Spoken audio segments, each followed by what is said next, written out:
Good morning, Metropolis. It's now 5 after the hour of 6 a.m. in the big monster city. Come on! Let's get pumped! I'm not drinking any fucking Merlot! What can I say? The camera loves me. Shall we begin? After you, Junior.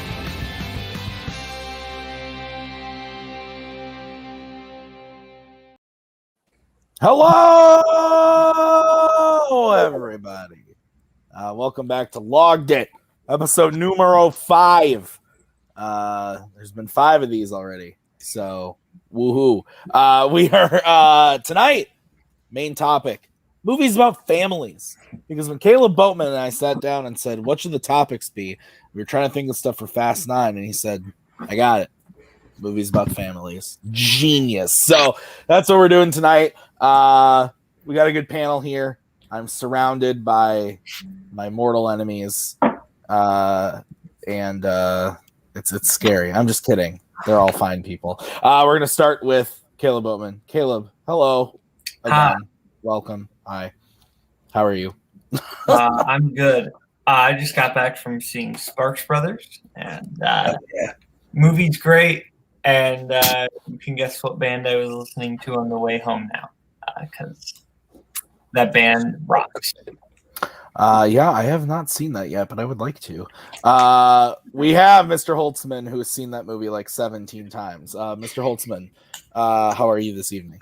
I'm good. I've actually only seen it 3 times, twice before it was even in theaters, and I'm probably going to go see it again if I'm being honest with myself. No, I'm good. You know, filming from work like I tend to do nowadays because there's even less going on at my job now than there is usually. That's fair. Yeah. That's fair. Nico, we welcomed you back. I wasn't here last week to witness what happened, but I watched it afterwards, and it was okay. You just didn't watch Kubo, but did you watch it this week? I did my homework. Okay. I did. That's good. I did what was asked of me. Good. So, but still, I'm probably going to get roasted equally as much as I did last week. That's fair. And we have Thomas Scully, the biggest Disney live action fan I've ever met in my entire life. Thomas Scully, how are you this week?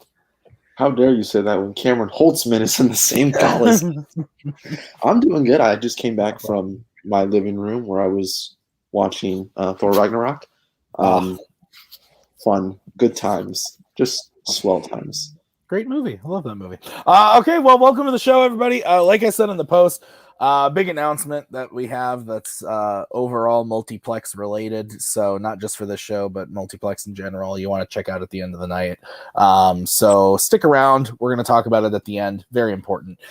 So make sure you stay for that. So, but we are going to start off the show the same way we do every week, which is we're going to talk about our favorite movie that we logged this week. Thomas Scully, we are going to start with you. What is your favorite movie that you logged this week? If you have a couple, feel free to talk about a couple. So if you've watched my letterbox, you know I've been running through MCU, and I'm not going to talk about any of the great MCU movies because we've talked about them all to death. I'm going to go over to a movie I watched last Friday called Dirty Rotten Scoundrels. One of my I'm making you work, Bowman. No, I wasn't going to pick it, but I'm happy about it. Yeah, this is one of my favorite comics of all time. It's Steve Martin, Michael Caine is dueling con men in this small town on the French Riviera. Caine takes Martin kind of under his wing at the beginning to kind of teach him the finer points of making the con and things like that. And then they grow into rivals. They make a bet to see who can score a certain amount of money from a certain person. Hijinks ensue, and the movie is just absolutely hilarious. Ian McDiarmid, Emperor Palpatine, is in this movie. That's why I call it the Palpatine origin story, because if you see the shit he's subjected to, you'll make sense why he went bad.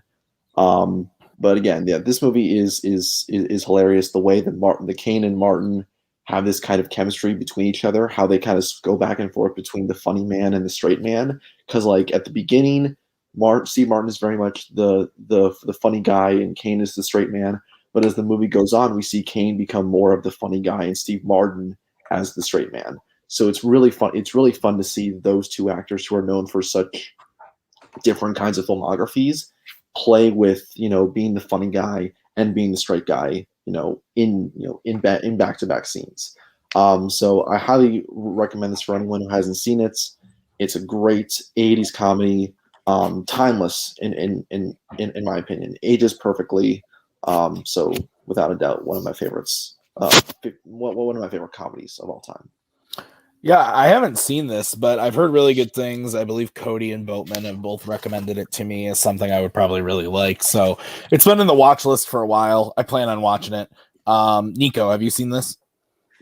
I have not, but hearing that Steve Martin is in it makes me want to watch it. Also, fun fact, Dirty Rotten Scoundrels was my first team name from when I competed in a trivia league that was run by a certain cornhole player.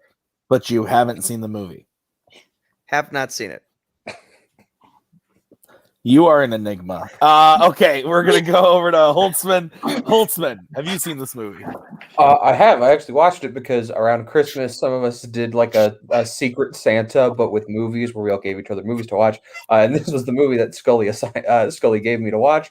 I like it. I don't love it as much as he does. I think it's very fun. And I think Martin and Kane, just the chemistry that the two of them have, you wouldn't expect those two to have such good chemistry, but they do, and it's fantastic. Boatman, what about you? I'm the reason Scully watched this movie. We did this as a group watch double feature, Catch Me If You Can and Dirty Rotten Scoundrels, and that was very fun, and I love Dirty Rotten Scoundrels. I think Steve Martin is just insane in this movie. He is doing so much work playing Freddie Benson the con man, more of the sophisticated version of that character, playing the man who is pretending to be a soldier or a former naval officer in a wheelchair, and Rupert. So he's doing a lot of work in this movie, and I think he's just tops. There's nothing funnier to me in this movie than when he's just trying to remember Lawrence Jameson's name. And on paper, not the funniest thing ever, but the way Steve Martin does it, it's hilarious. James Bowman, Lawrenston. what did we do when Uncle Ted was here? No, after that. No, I know after that. Guys. I don't know what's happening. But, okay, we're going to move over to Nico. Nico, what's your favorite movie you logged this week? Okay, my favorite movie I logged this week is a movie that up until this week I had not seen in somewhere between 10 and 20 years. It is The Aristocats. Oh, okay. This was a movie that I don't know why Holtzman finds that funny. When I was a child, this is a movie I watched on rerun all the time. I wore out that VHS tape.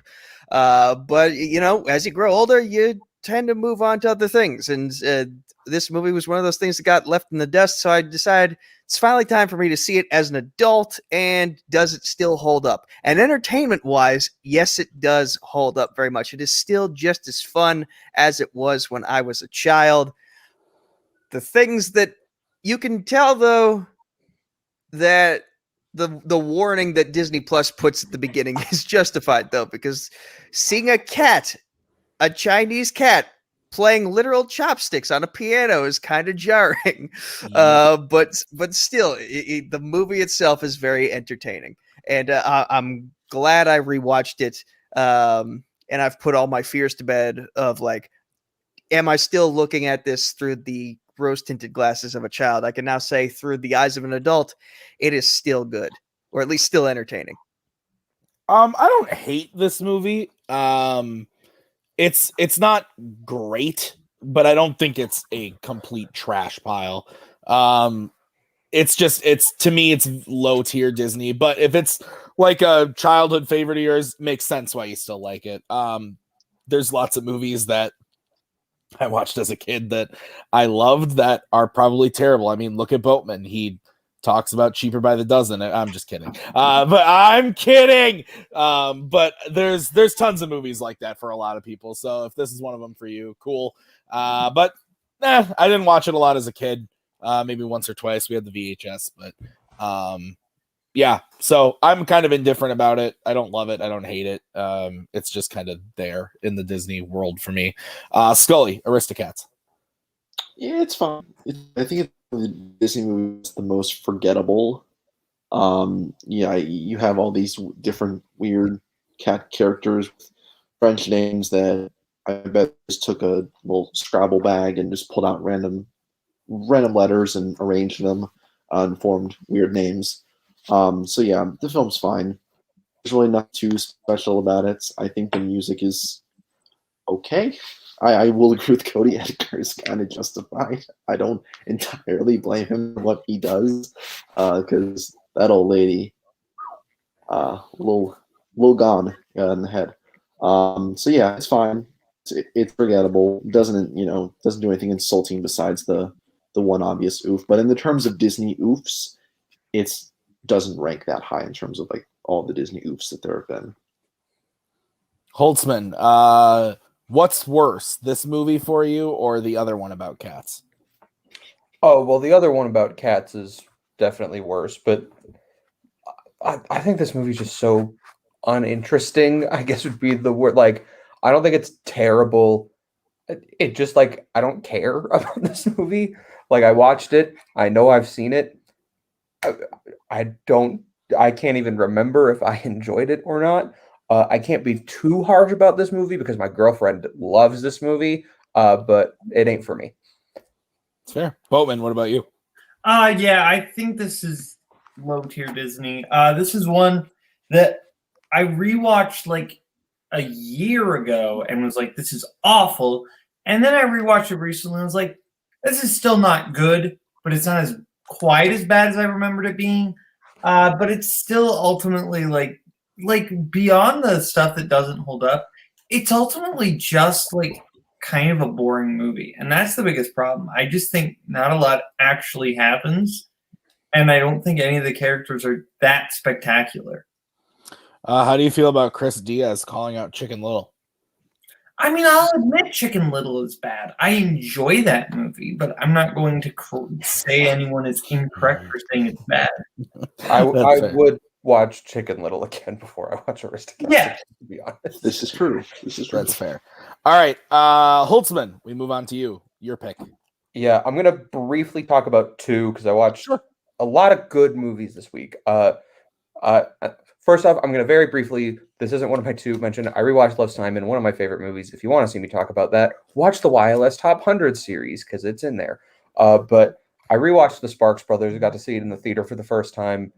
I love that movie. Like, obviously, I'm going to love it because it's an Edgar Wright movie, but I think it's just so cool and so fun and so interesting. I think that Sparks as a band is a great band. It has a lot of great music. My favorite individual moment, I don't want to give too much away, but there's a scene where Jason Schwartzman is talking about how he got to meet Sparks and talk with them one time, and the way their conversation goes is so funny. Because they basically ask him, hey, have you ever seen this movie? And Jason Schwartzman goes, well, yeah, my mom is in it. It's like, because if you don't know, Jason Schwartzman's mom is Talia Shire from The Godfather. Oh, I did not know that. Yeah. Oh, wow. But then for a first time watch that I had this week, I watched The Green Mile for the first time this weekend. And that movie is incredible. That movie is over 3 hours, but does not feel its length. Like, that movie flies by.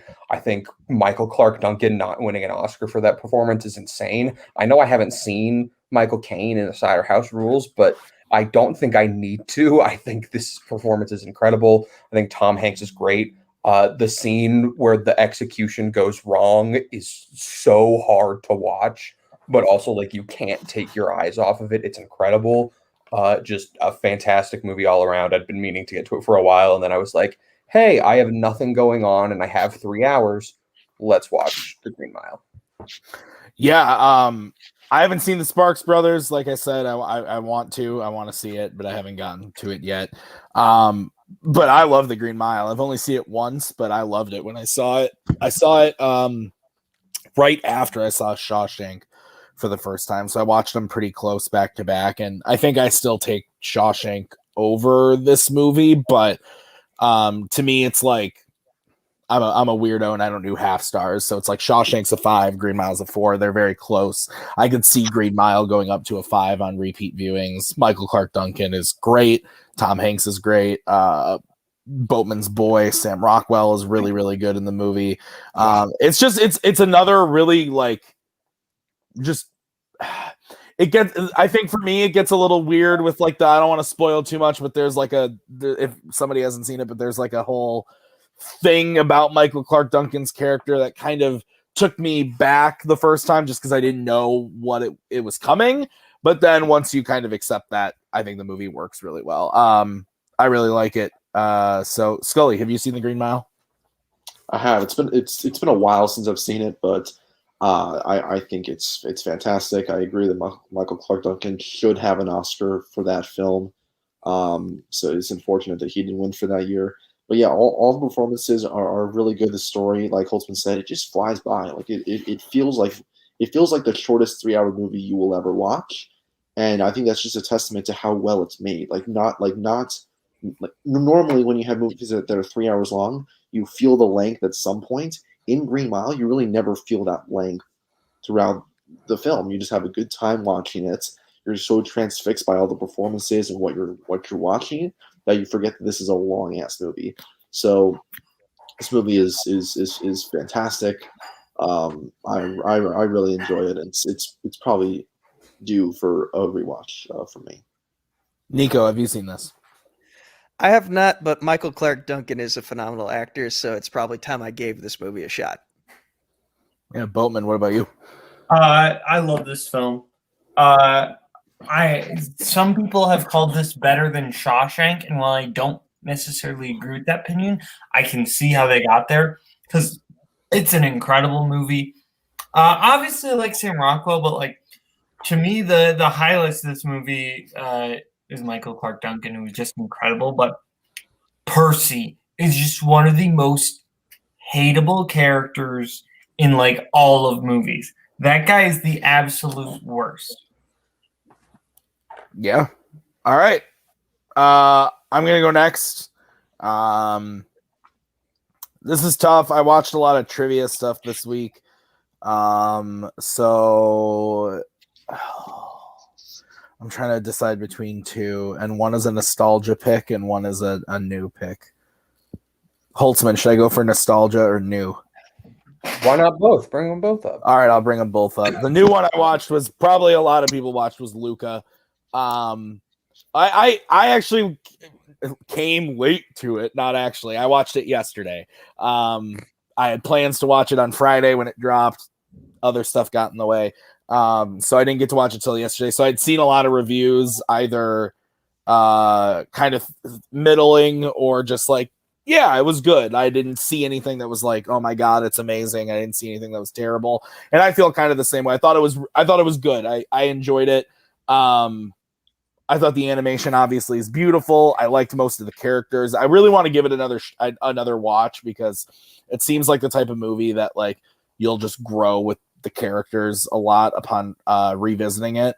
But I liked the concept of the movie and the story overall. And I read one review where someone was like, there's no stakes. And I was like, yeah, but also like, I'm okay with it just being like a tiny, sweet little story. Like, I don't know. It worked for me. I still think it's like middle to lower tier Pixar, but like, I think I ranked it at like 15 out of 24, whatever they have now. So like, it's middle to low tier, but I still enjoyed it. The other one that I'll bring up, and this is just purely all nostalgia. Been watching some random Disney live action movies, and I watched Freaky Friday. I don't give a shit what anyone says. That movie slaps. That movie is awesome. I love the 2003 Freaky Friday movie. I watched that a ton as a kid, and I really enjoy it.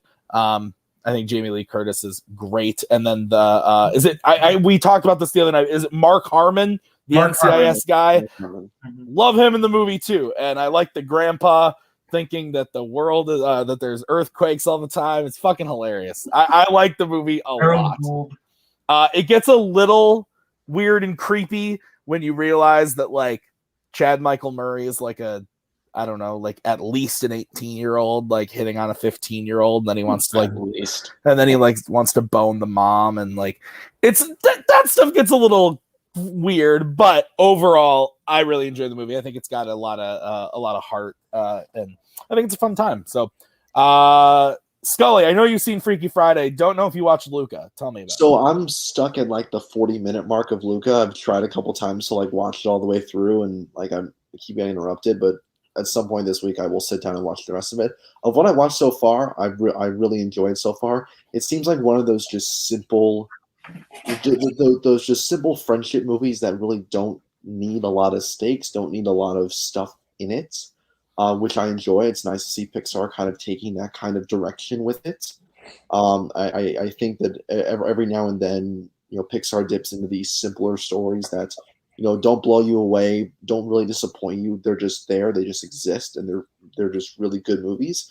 So from what I watched so far, I'm really enjoying it so far. And then Freaky Friday, I really like this movie.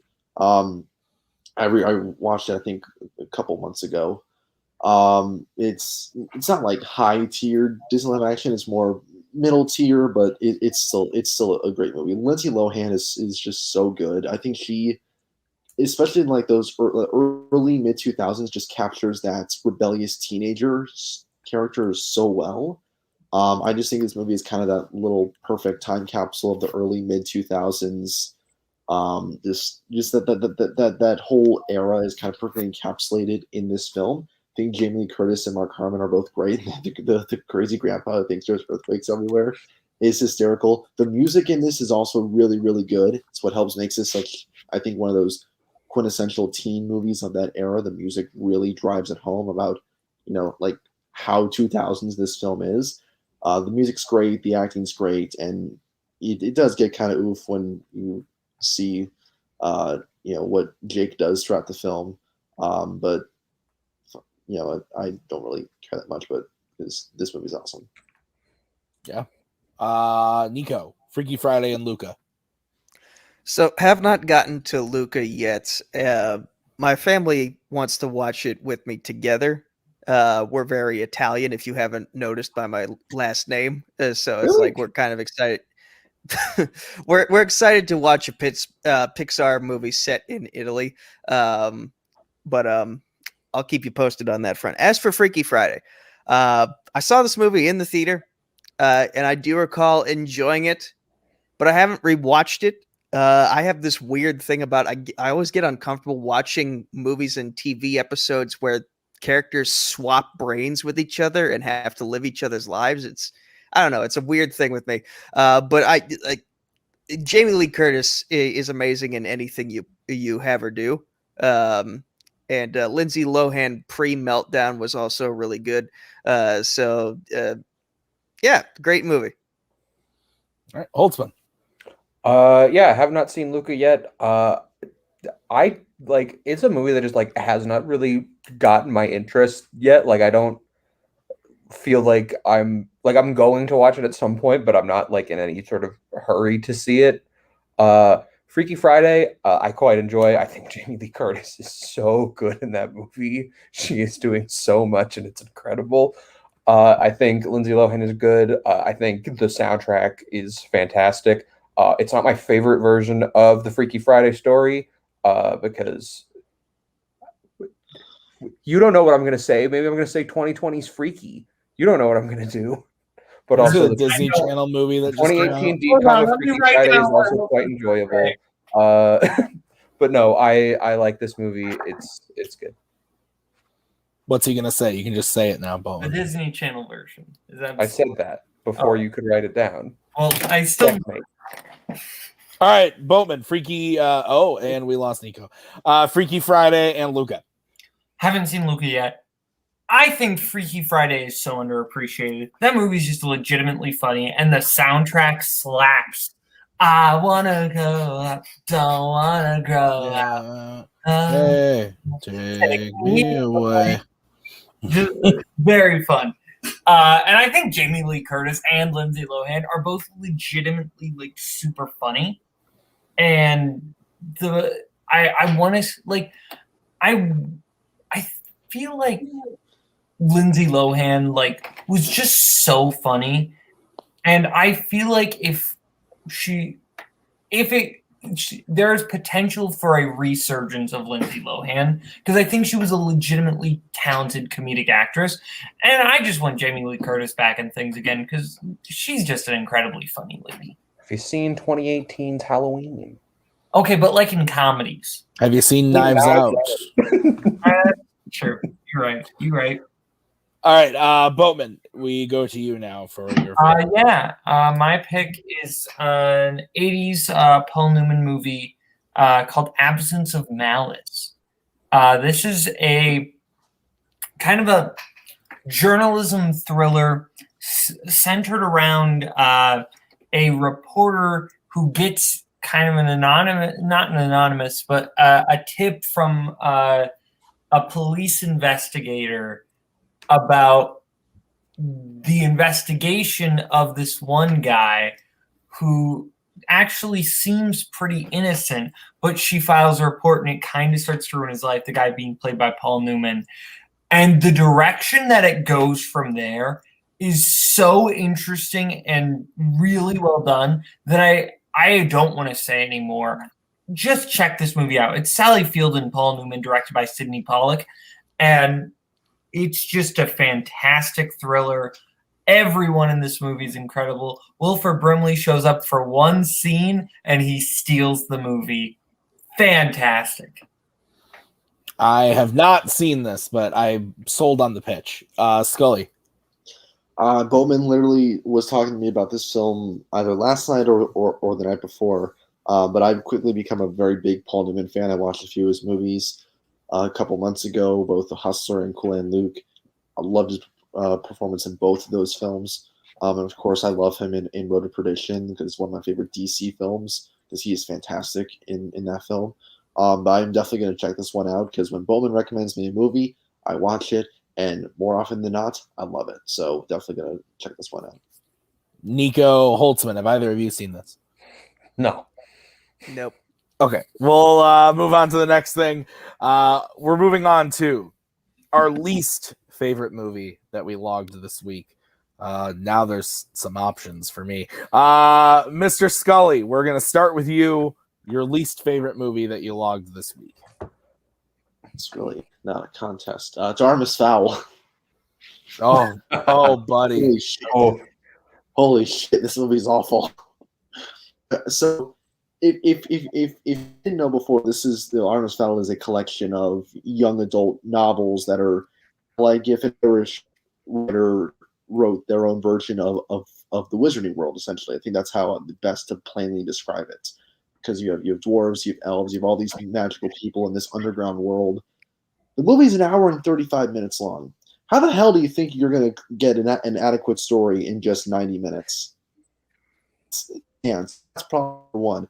Problem number two was making Josh Gad sound like he's been on cigarettes for 30 years and then doing the same thing to 10 minutes later. This movie is so bad. It's almost... oh, God. I was in pain the entire time I was watching this. Look, I don't think Colin Farrell's terrible for like the 10 minutes he's in the film. There's no real villain. The villain is like some hoodie person who pops in 5 minutes at the beginning, 5 minutes at the end, and 5 minutes in the middle. The movie just doesn't make a whole lot of sense other than, the visuals are kind of cool. You have some cool time freezes going on. But, other than that, this movie is just a giant waste of time. This is what another occurrence of Disney holding onto a property that they could have made a successful movie or TV series from, and instead they settle for a 90-minute chunk of garbage that they ultimately send to the streaming platform because they already know it's so bad. So this movie is awful. The worst Disney live-action movie, and I am very confident in saying that. Artemis Fowl. Couple things. I have said publicly to multiple people, there are a handful of movies that I'm okay losing a trivia match on. One of them was A Wrinkle in Time, and Scully knows this because it happened when we played each other. Yep. And another is Artemis Fowl now. If I am in a title match and the belt is in my grasp and I get a question about Artemis Fowl and I miss it, I won't give a fuck because this movie is so bad. And it's not even just that the movie's terrible. Like Scully hinted at this, that like there's good talent behind it and you have like some decent like stuff going on. Kenneth Branagh directed this movie.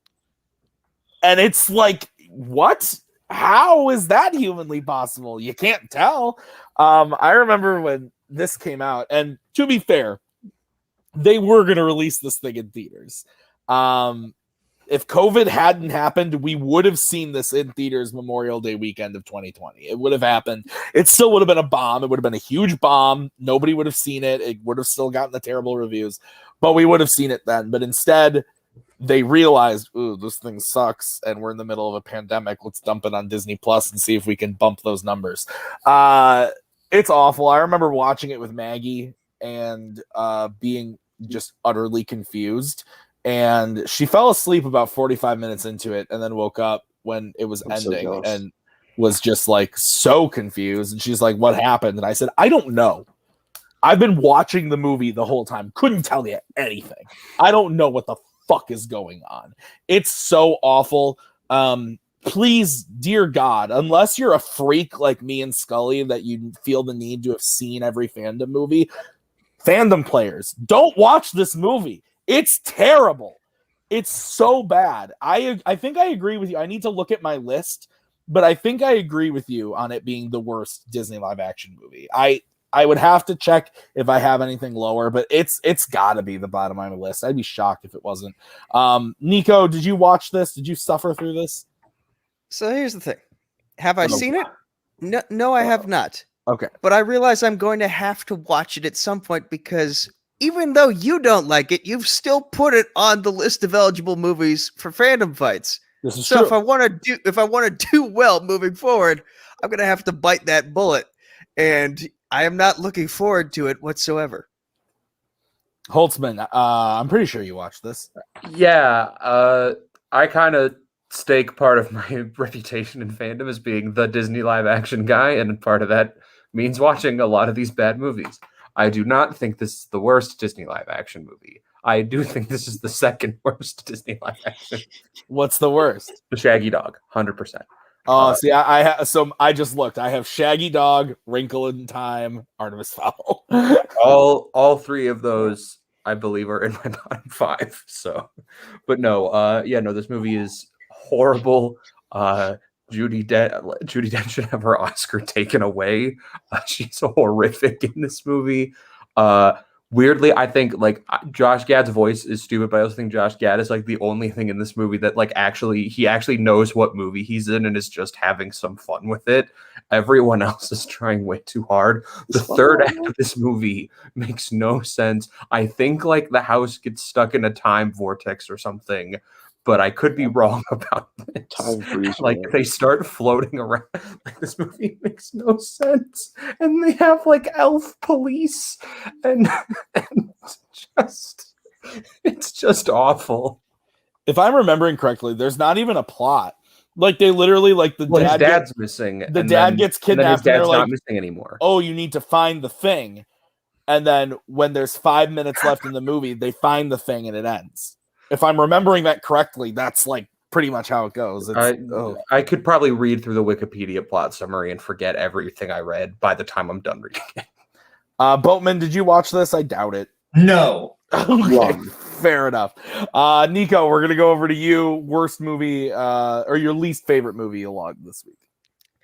Okay, so there have been collaborations between movies and pro wrestling that have been really good. But pro wrestlers versus zombies is not one of those collaborations that was good. It ranges from laughably bad. Wait, that's the name of the movie?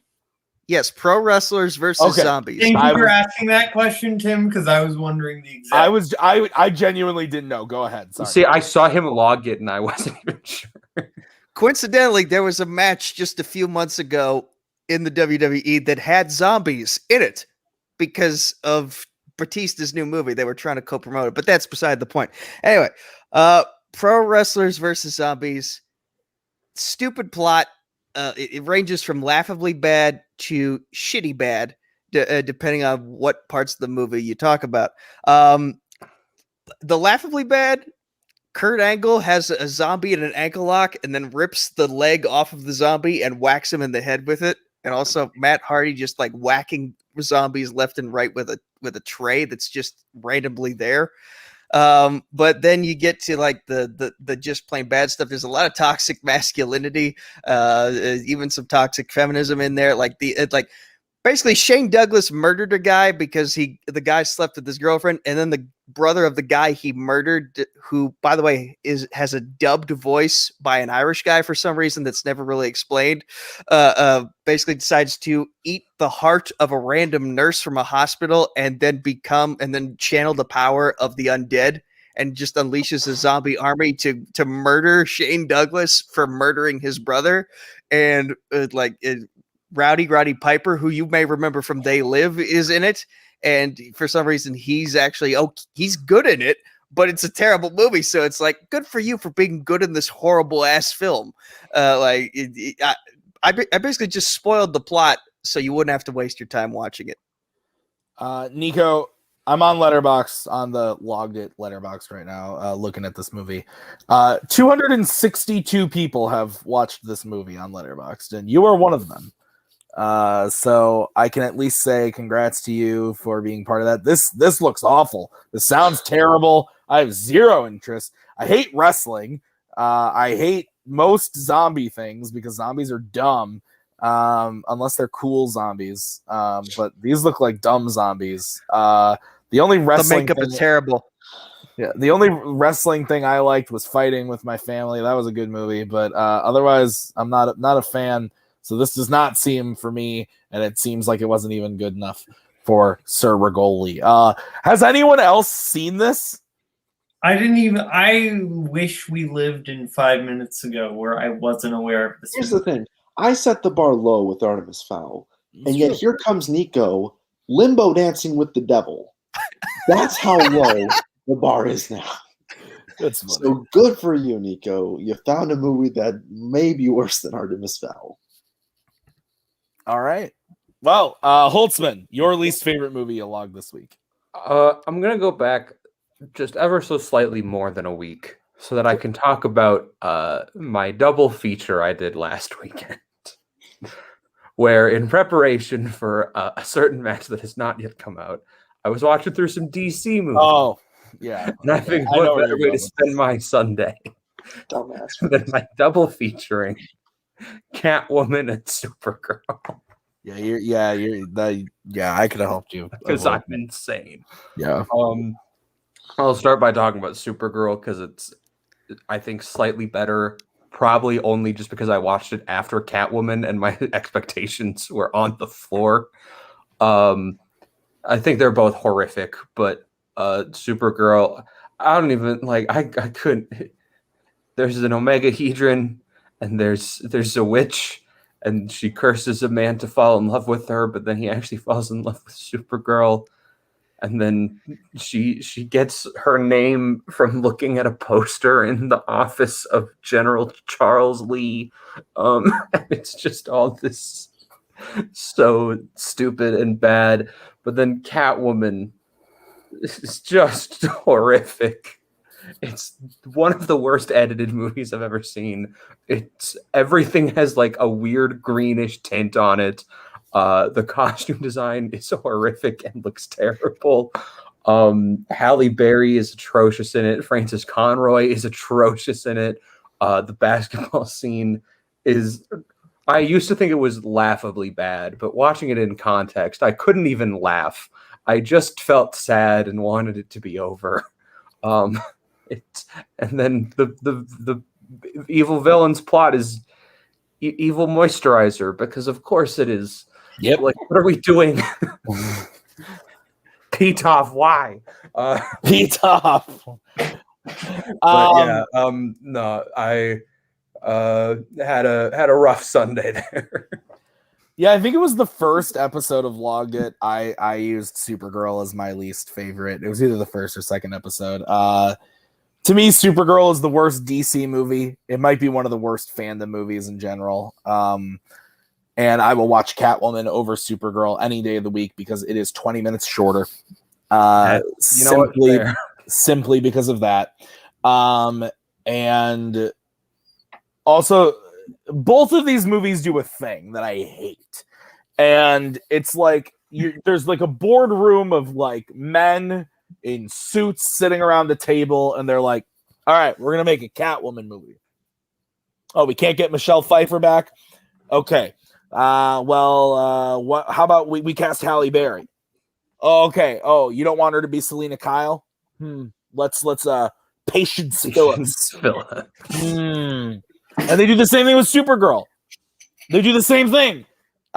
She's Kara, but for some reason she can't call herself Kara on Earth because that would be stupid. Because like Tim, it would be a dead giveaway for reasons. Oh yes, so she goes. I don't know if you know this. Linda Lee, and then her roommate is also an LL.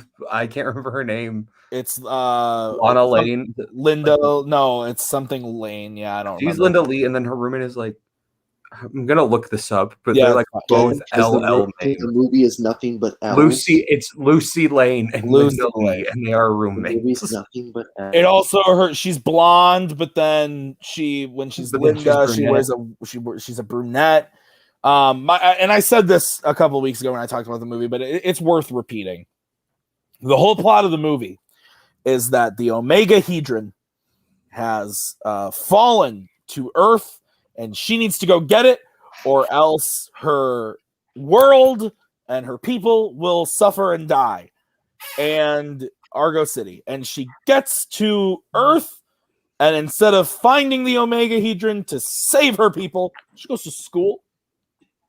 Doesn't she die and come back to life? Gets with a boy. Peter O'Toole is there spouting off nonsense. The movie's awful. And Catwoman is also awful. But Peter O'Toole, Faye Dunaway, and Mia Farrow are in this movie. That is well. So Scully, I think you were there when I talked about this, and you shared thoughts. But what about Catwoman? Look, I can at least, ironically look at Catwoman as laughably bad at times. Like, basketball is so laughably awful. You to take that with Halle Berry just acting so crazy and after elements, it's almost funny at times. Supergirl's just bad. It's like 90, 95 minutes of this bland, boring nonsense. Fucking Faye Dunaway enchants like a piece of a construction equipment to go bring the guy back to her. So there's like a rogue bulldozer going through the town. Just normal Midwestern shit like that. Look, I think Catwoman's better. I think Supergirl is just so bad. It's just so bad. At least I can have a little sliver of fun with Catwoman watching Halle Berry make an absolute fool of herself. Nico, have you seen either of these? So I've seen both of these movies once each. And I remember watching Supergirl. The moment she goes behind that tree and just suddenly changes into that school uniform with like, oh, you have clothes changing powers? Like, that was the moment where I was like, okay, 1.5 speed. It's still nice outside. I'm not wasting more time than I have to watch this movie. So yeah, I just watched it on slightly fast forward because I did not want to waste any more of my time than I had to. And that's the only Fandom movie so far where I've had to do that. That's saying something. Catwoman, I have a weird respect for it because you know how with the story, The Emperor's New Clothes, like the Emperor eventually realizes he's naked, but he keeps acting like he's wearing the finest robes, and he makes everyone else act that same way too, so they don't look foolish. I feel like Catwoman kind of does that. Like, it realizes it has no clothes on and it's really funny looking, but it still acts as if it's wearing the finest thing in the dress store. And for that reason, I kind of have to respect it. Like, it knows it's bad, but it's acting like it's the best thing since sliced bread. And it's a weird respect thing. Okay. Holtzman. Well, these were my movies. Oh, yeah, duh. Boatman. Yeah, Supergirl. I have still avoided watching Catwoman. Supergirl, I subjected myself to. Did not have a good time. The thing that frustrated me was that you have Peter O'Toole, who is just one of the great classic actors, Mia Farrow, who has given plenty of great performances, and Faye Dunaway, Oscar-winning actress who is just absolutely incredible. Like, watch Network, watch Chinatown. She's great. And then they do nothing with them. Nothing. They're all awful. They're bad. Why? I don't like it. You sound like Jerry Seinfeld. Why? Why? Why? You've got Supergirl, and you've got the movies. It's all. All right. Yeah, they're both awful. Peter is not a good fella. He is a bad fella. He is a bad fella. That's accurate.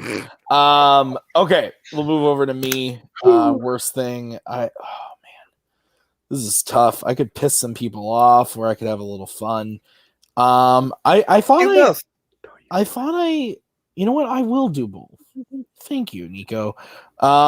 First off, I will say, I pushed to get horror icons into fandom. It was something that I really thought and still believe it should be there. That being said, I hate the first Friday the 13th movie. Like, I genuinely do. I think there are a lot of fun sequels in Friday the 13th. I think part 6, especially Jason Lives, fucking slaps. But I hate the first one so much. It's boring. It's really boring. Nothing happens. The kills aren't that great. People like it for the ending, but I'm sorry, that's 10 minutes out of a 95-minute movie. And so I don't think it's like the worst movie in horror icons by any means. But I just don't enjoy watching it. I find myself wanting to get to like 4 and 6 and 7, and I don't care about this first one. The other one that I'll talk about is the one that's going to be a little bit more mean. Air Bud is stupid. So let me tell you something. I get it. It's a doggo. I love a good doggo, and that they shoot back. You can't. No, he plays basketball for 5 minutes at the end. That's it. The rest of the movie is this kid running around crying, being all sad, and then he joins the basketball. He gets picked on, but he finds the dog, and there's some fucking clown, and then the clown is all just like, "Give me back my dog," and it's so stupid. I'm sorry, Holtzman. It's not an atrocity. It is not an atrocity, but it's bad. It is not good. I couldn't tell you anything about any of the sequels. I know one of them had a chimp and that got a spinoff, but this movie that's in fandom is not good. So yeah, we'll go to Scully first. Friday the 13th and Air Bud. Yeah, so yeah, I think everyone knows here I'm not a big horror guy. So when I binged all of these, I have weird takes on all of them. I actually think the first Friday the 13th, that's my favorite of all of them. It's only because it's a very simple story. I like the slow horror. I like the slow pace of it a lot. I don't like the sequels as much. How crazy and dumb they get. I'm not a fan of how weird it gets. But I do like the first film. I like the mystery of who the killer is and building up to it. And I think all the kills are also pretty neat. Not as creative and inventive as some of the sequels, but it's good. I like it. I think it's one of the only horror icons films that I actually semi enjoy. And then Air Bud's just kind of boring. You know, I don't think it's bad. I don't think it's good. I think it's just there. It's a boring movie. The kid is also really annoying. Um, it's true, Michael. It's boring. It's a classic 2.5 star film for me. Just nothing really good or bad happens. It just exists. So, Nico. So I can't exactly remember what I logged Friday the 13th for my letterbox. I can't remember what rating I gave it, but I'm kind of with you on that. The everything up until the reveal of it was the mom at the end, it's kind of forgettable. You gave it a 3. Okay, so I guess I was meh on it. Like, maybe if I watch it again, I'll have a different opinion. Air Bud kind of falls into that same category where Aristocats was, where like I enjoyed it as a kid, but I've been avoiding rewatching it as an adult because I'm afraid of having the rose-tinted glasses ripped off of my face. So, but you know, eventually that Band-Aid will have to come off. So I maybe I'll find it meh like Scully the next time I watch it, or maybe I'll be on the same page as you and be like, wow, this is actually kind of stupid. I don't know. I will also add that I think for Friday the 13th, the characters, the campers, are much more likable than a lot of the sequels. I think a big I would agree with that. films. If you have likable characters, I'm gonna like the movie. But if you have awful people, I'm gonna be rooting for Jason or Freddy. If you want the most likable person in that entire series, just wait until you meet Shelly in part 3. Oh, fucking kill me.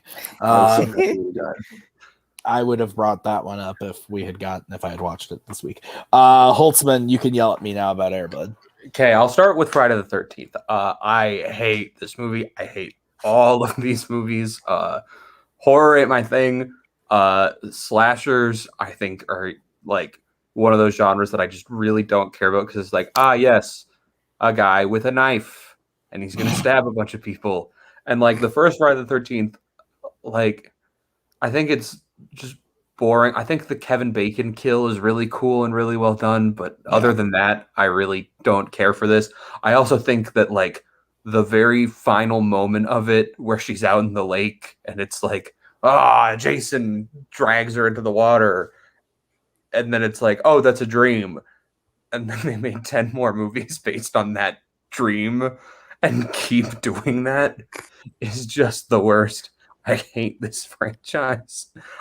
It's not the worst Friday the 13th film by any means, because a little film called Jason Goes to Hell exists. That is the worst one by far. I agree. And most of the other Friday the 13th also exist. But as for Air Bud, like I'll admit that it's a movie that I'm just very nostalgic for. Like it's a movie I loved as a kid. Haven't seen it since I was 12. So it's been a minute. Kind of on the same spectrum as Nico, where I don't want to rewatch it and lose that love for it. But it's just fun and like ridiculous and dumb. Norm Snively is a disgusting clown man who deserves to rot in prison for everything that he did to Buddy. Josh Fram is a classic character from my childhood. I'm not looking any of these up. These are all from my own memory because I'm weirdly obsessed with this. Ain't no rule says the dog can't play basketball. It's such a good line. I just love that moment because it's so stupid. Where it's like, hey, can we put the dog in? They're like, well, nothing said you can't put the dog in, so yeah. Go for it. Like it's and like I love if you really think about it, like because Josh wasn't on the team. Like there wasn't a spot for him on the team. He was just the team's equipment manager. Correct. And then he got the dog, which means that 2 kids who were on the team lost their spots on the basketball team for this kid and his dog. 2 kids got cut. For this kid and his dog. And when you think about it that way, how do you not love this movie? Boatman. I haven't seen Friday the 13th. Air Bud just exists in this weird place in my mind, the original Air Bud, because I didn't even think of it as an actual movie. I just think of it as like a meme. Like, I've seen that movie, but I still don't believe that movie really exists.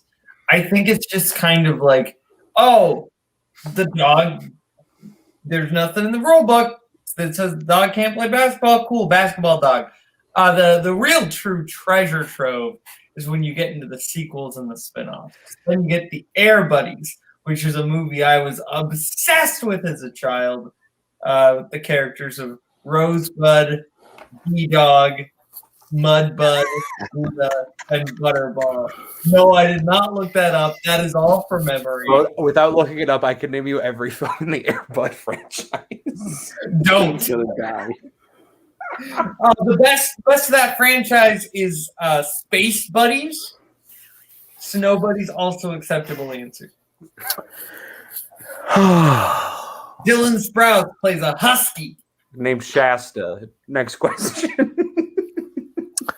Boatman, before I kick you off the show, what's your least favorite movie log this week? I didn't actually watch a lot of bad movies this week. It was a pretty good week.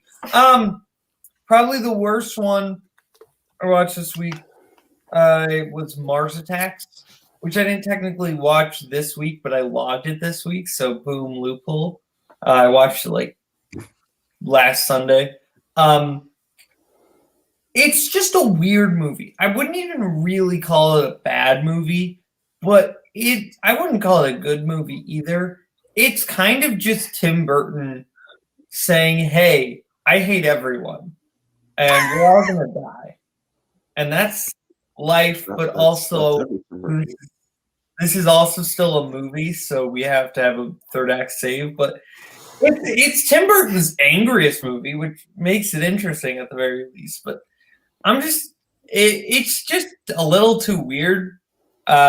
It doesn't, like, there aren't really characters that you get attached to because a lot of them die early on, and the cast is kind of wasted, but it still has some funny moments. It's honestly just a confusing movie. It's confusing. It's fair. I haven't seen it. I've wanted to, but now I'm a little frightened. Scully, have you seen it? No, I haven't. I know Jack Nicholson is the president, I think. He is the president, and for some reason, he also plays a casino manager. The two characters are not The real. only reason I know that he's in this movie, the only reason I know he's in this movie is the Showdown app, where that is a real question that you get as a 5-pointer, I think. So, yeah, this movie just sounds bad. I don't think I'll ever watch it, but cool. Nico? I've seen memes of it and GIFs. That's my answer. I have not gotten around to this one yet. Tim Burton is a director that, for the most part, I like more than other people do because a lot of people hate Tim Burton. I think he's got a lot of actually quite good movies. This is just one that I have not seen yet, but I believe it's been in my watch list on Letterboxd for forever. Okay. All right, let's move on. What movie did we add to our watch list that we're most excited about? So some stuff that we heard about this week that we now want to see. Mr. Scully, you got any picks for this? Yeah, I got one. I saw the new trailer for Snake Eyes dropped, I believe, yesterday. I'm actually really excited for that film because the two G.I. Joe movies that came out like 10 years ago, they're bad. They're bad. But I do have fun with Rise of Cobra a bit. I think Snake Eyes and Storm Shadow are the two best characters in that film. Their rivalry is really the only part of the film that I actually really care about. So I'm really excited to see that origin story and see if that can kind of roll into a new kind of G.I. Joe film series. I think there's a lot of potential for a G.I. Joe series. Today I think one that is very carefully planned out over a set number of years can really, really work. It's smart to start out with Snake Eyes because he is one of the most popular G.I. Joe characters. I love the character of Snake Eyes. I think Henry Golding is a home run pick to play him. I really like him as an actor.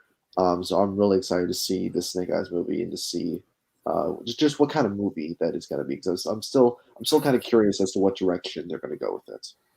Hey Boatman, is Snake Eyes a G.I. Joe movie? Anyway, yeah, I'm excited for this. Henry Golding slaps. I really like him in everything I've seen him in, which is very little, but what I have seen him in, I've enjoyed. I thought he was great in Crazy Rich Asians, and then he was in that terrible Last Christmas with Emilia Clarke, but he was good in the movie, so I give him props. I think you just said. Did you say you liked Rise of Cobra? That was the one you had fun with? I don't like Rise of Cobra. I have fun with Rise of Cobra. Okay, no, I'm okay with you having fun with Rise of Cobra. I couldn't remember if you said that or Retaliation. That second G.I. Joe movie. I'm a big proponent of 3D. I love 3D. I like going to the movie and seeing 3D. I remember going to see G.I. Joe Retaliation in 3D, and it was the most nauseating thing in my entire life. I wanted to break the glasses in half and just walk out, but that was back when I reviewed movies all the time and I felt like I had this like duty. Yeah, no, not a fan of those movies. I haven't seen the first one though since it was in theaters, so couldn't even tell you anything about it. But I remember Tatum was in it. That's about it. But I'm looking forward to this one. Anybody else looking forward to this? Is Snake Eyes the bad guy? I have no idea. Couldn't tell. No, Snake Eyes is the good guy. Storm Shadow's the bad guy. Storm Shadow is the bad guy version of Snake Eyes. Bad guys are called Cobra, right? Yes. So why have your good guy be named Snake Eyes if the bad guys are going to be Cobra? I'm actually with Boatman on this one. You'll find out. I feel like that's a misleading name in Snake Eyes. Whoever plays Boatman in his next Warzone match, just pick the G.I. Joe movies somehow in your strength. Just make him unhappy. Toys were stupid, Nazario. He-Man, G.I. Joe, Thundermats. Okay, I muted him. Nico, what is your pick for this? So it was originally going to be Wish Dragon because it's a movie about a dragon and it's me, so go figure there. But I decided to change my pick somewhere around the beginning of this broadcast when I saw Chris Diaz type in the chat that Batman The Long Halloween Part 1 just came out today on digital. And DC animated movies that go straight to digital and DVD, they have a pretty strong track record of being high quality products. So I loved I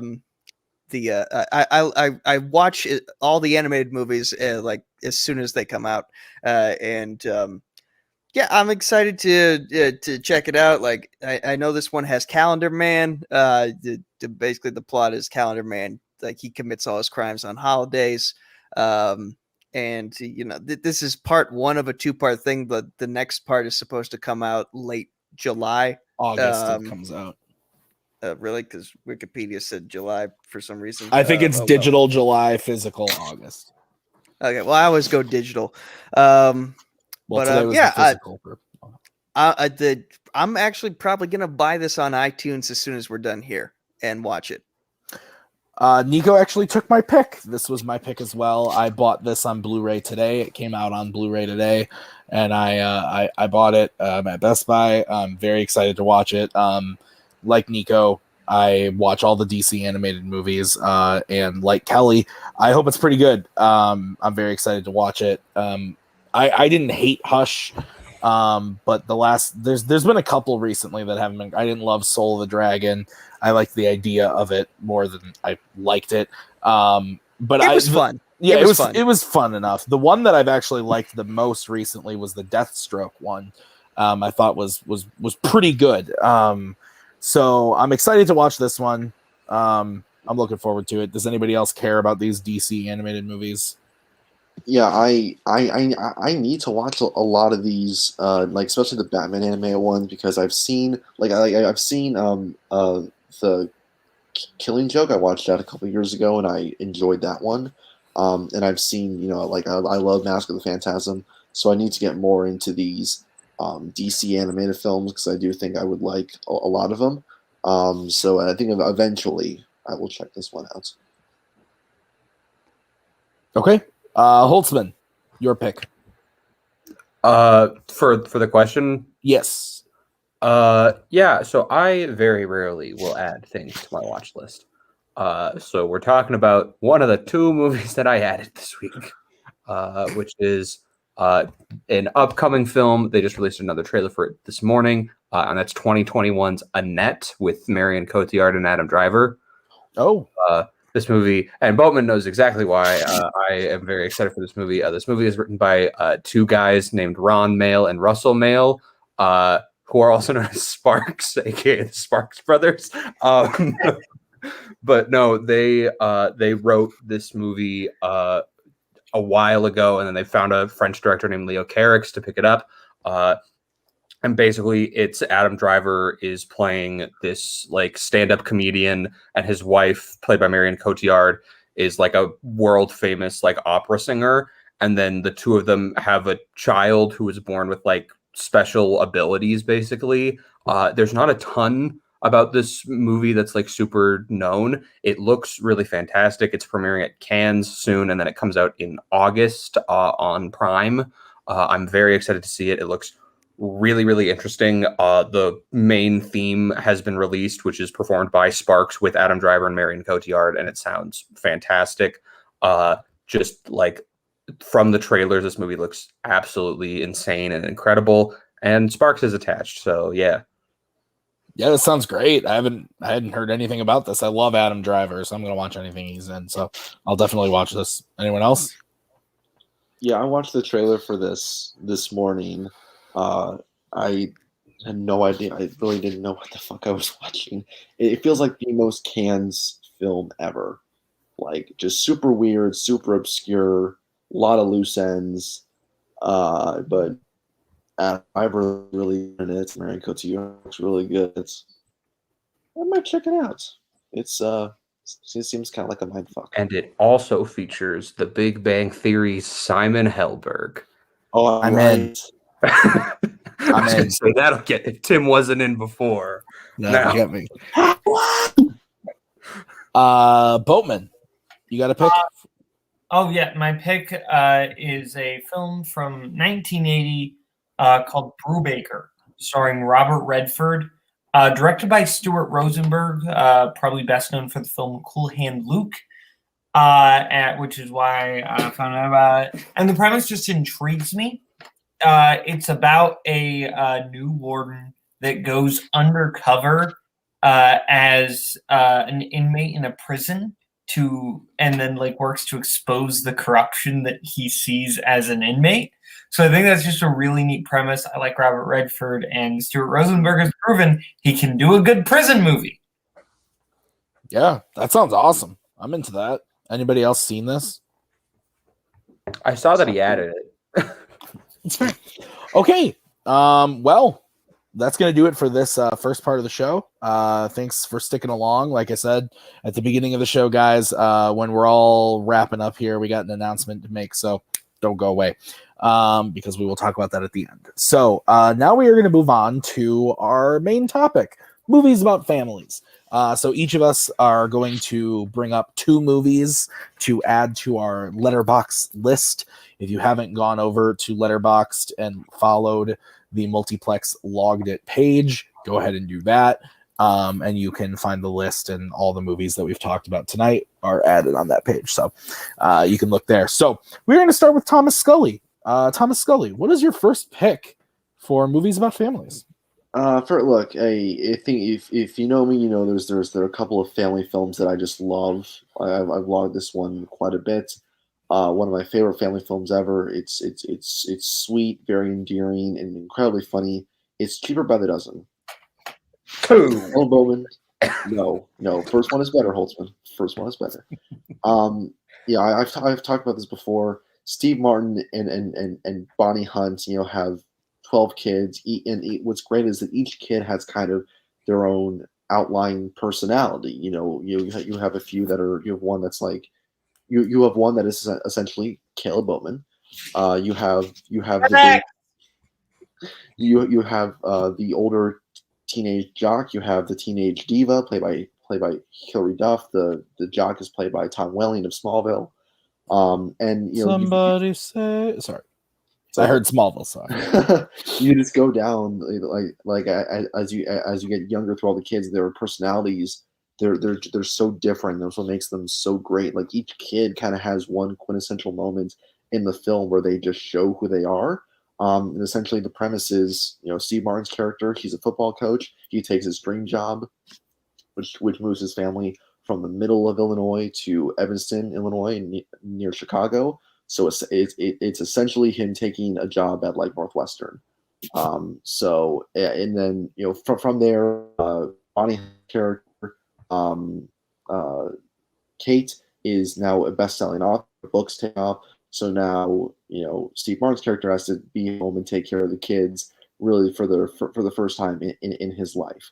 So there's a lot of really funny moments, but at its core, it's a very touching family film because you see it from multiple perspectives. You see it from the kids' perspectives on their first day of school, trying to fit into this more urban lifestyle. Some of them get bullied, some of them get picked on, but then there's a scene where they all gang up on the bullies and kind of push back on them. You see the struggles that the two older kids have. They're in high school, they're getting picked on, for their differences. Being from a rural community beforehand. And then you see it from Steve Martin and Bonnie Hunt's perspective. Their careers are taking off, but again, their first job, as they'll say in the film, is taking care of their 12 kids at home. So, and then the climax of the film kind of comes and goes. I don't want to spoil it, but one of the kids does something, and that forces the family to kind of come together as one.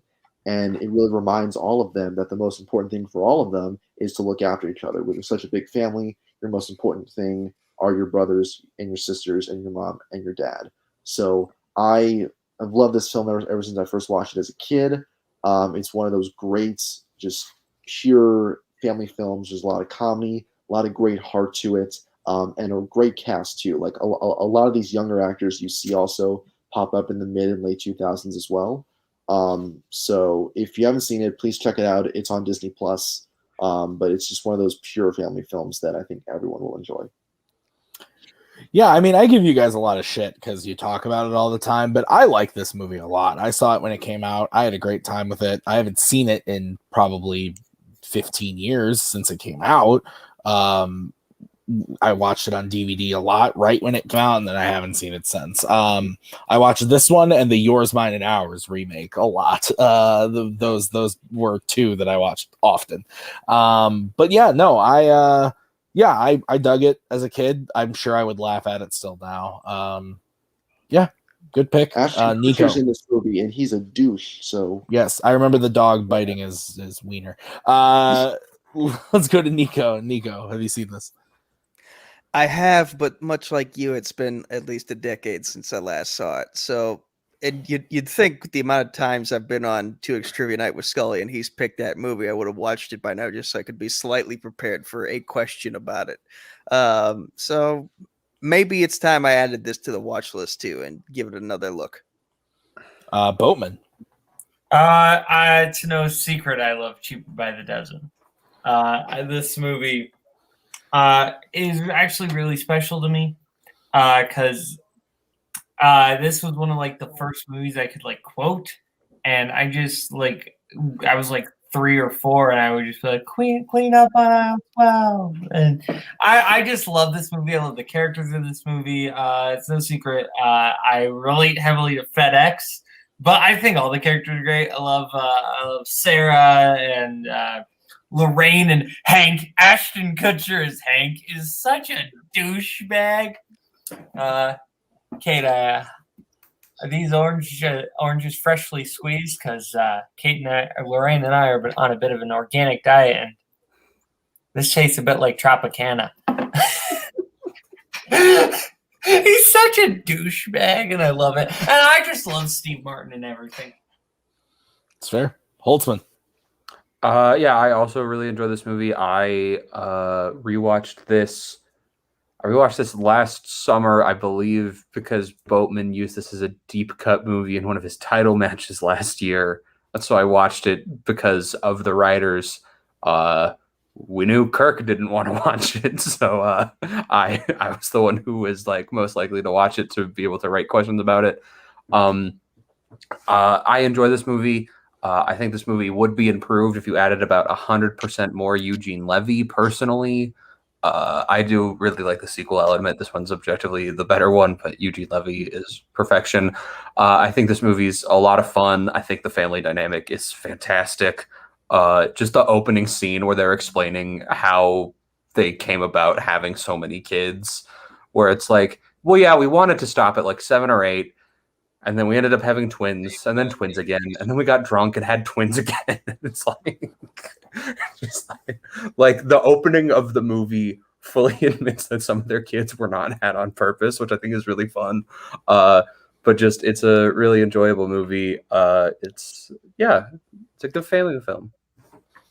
All right, I'll go next. My pick is a more recent movie, but one that I've really, really come to love. That is, I believe it's 2018's Instant Family.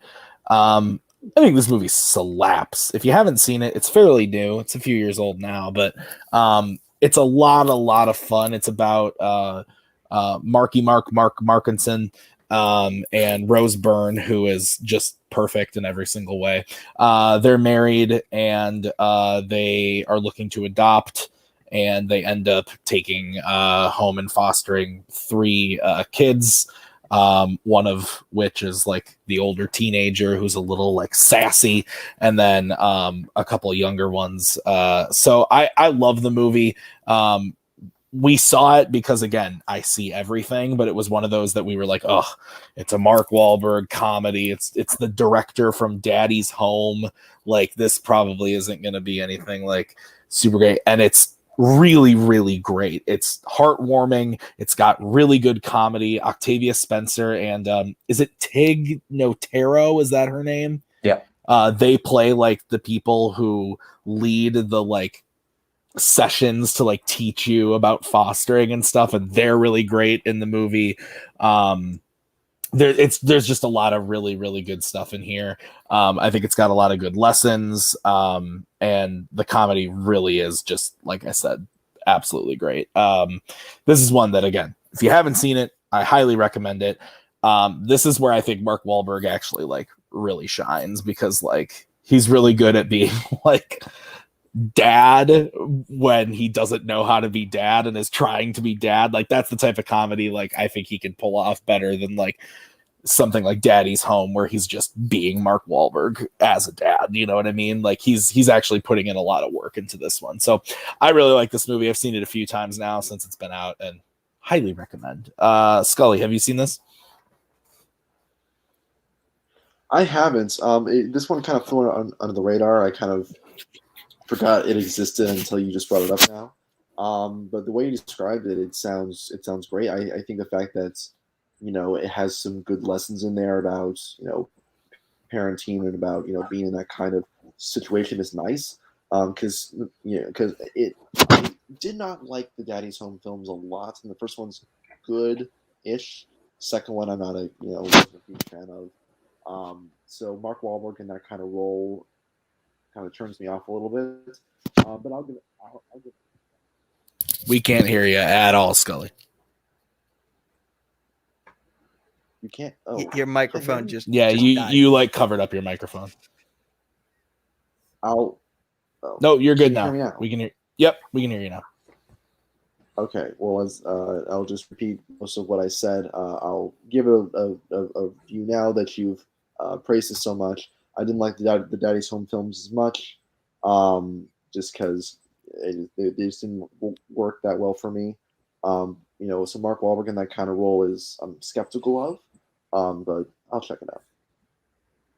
All right, Nico, have you seen this?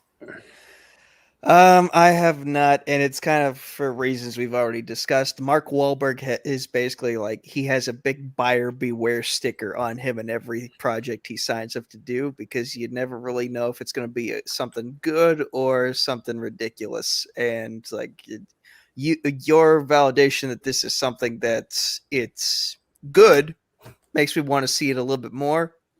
But then again, Marky Mark is still kind of like, really? Do I want to? So I'll put it on the watch list, but it'll probably be a while before I get to it. Holtzman, have you seen this?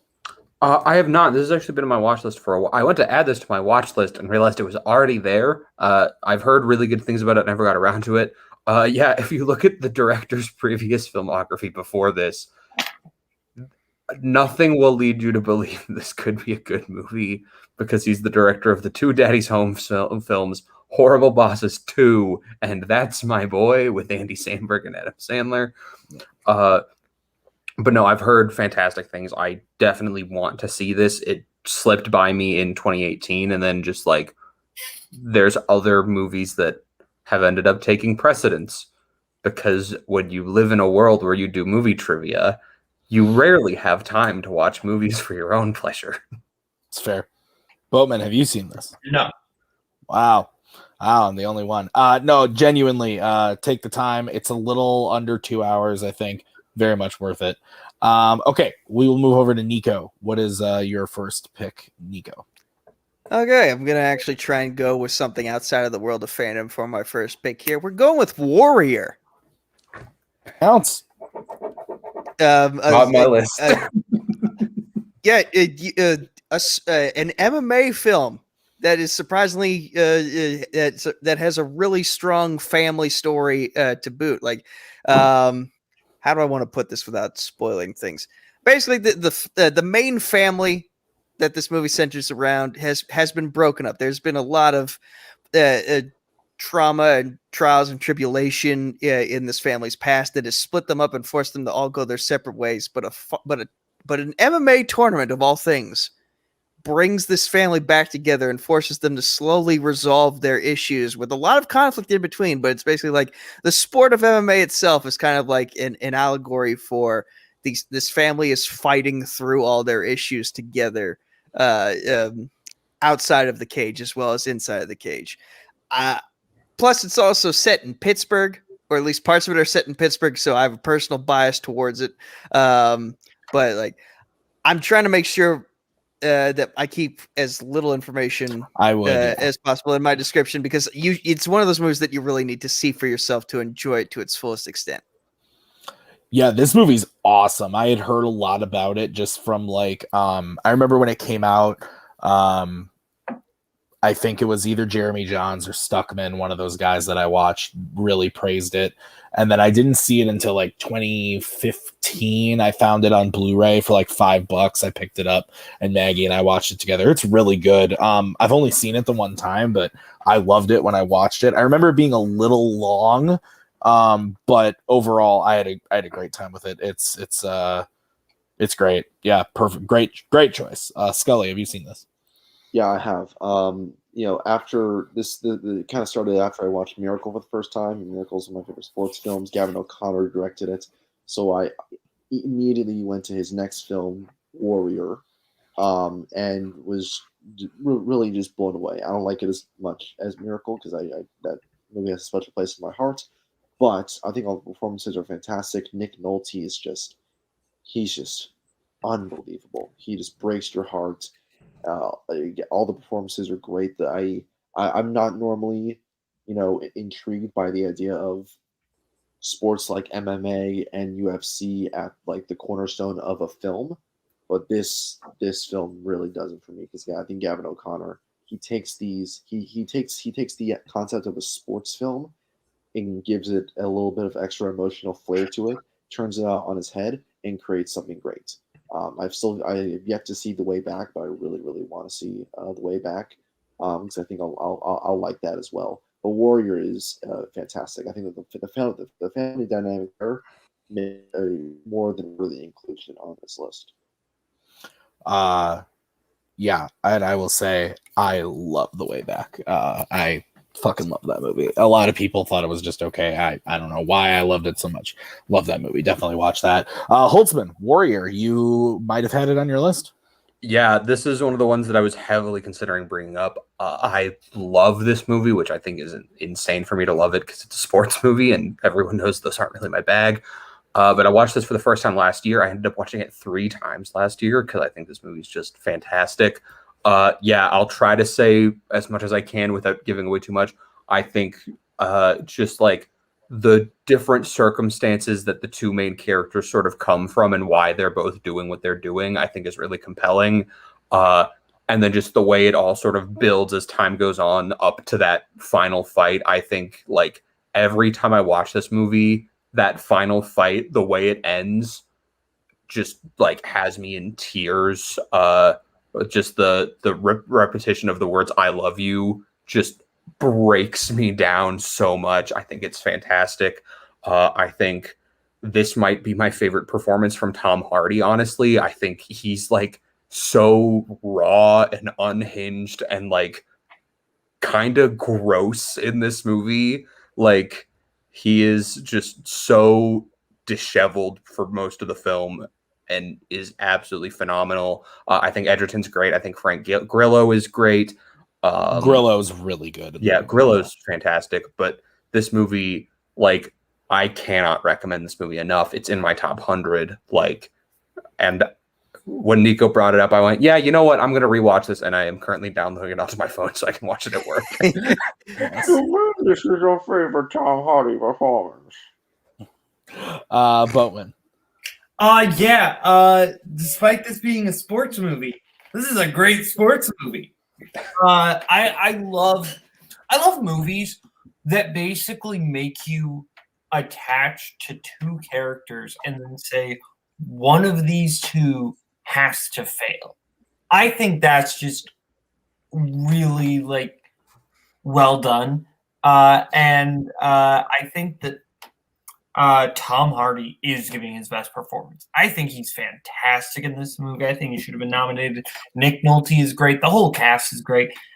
Echo everything everyone else has said. One more thing. Yeah. Two of my friends from high school are actually extras in the crowd for the fights that are happening in the movie. Cool. So that's also really cool right there.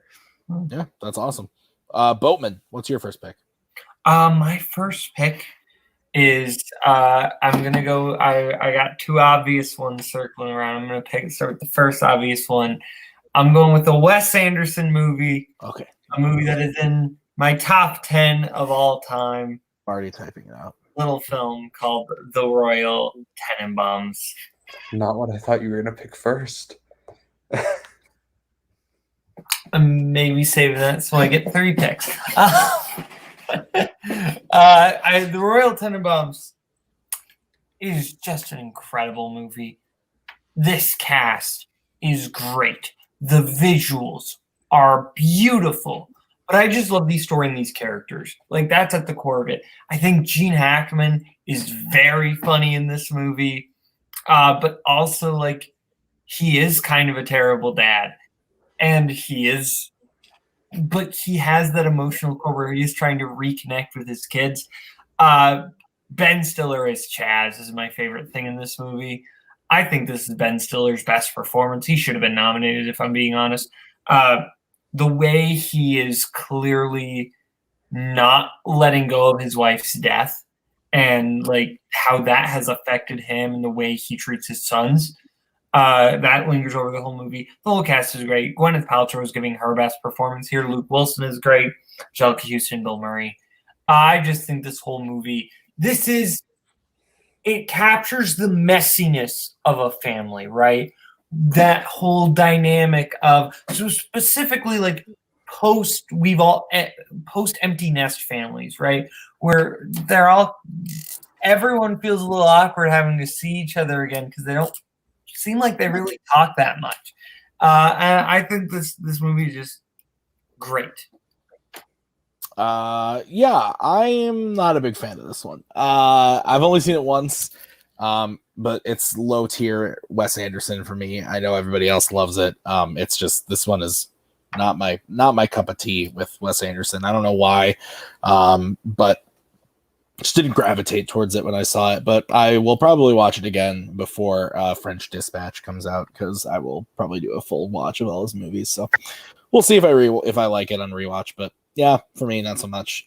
Scully.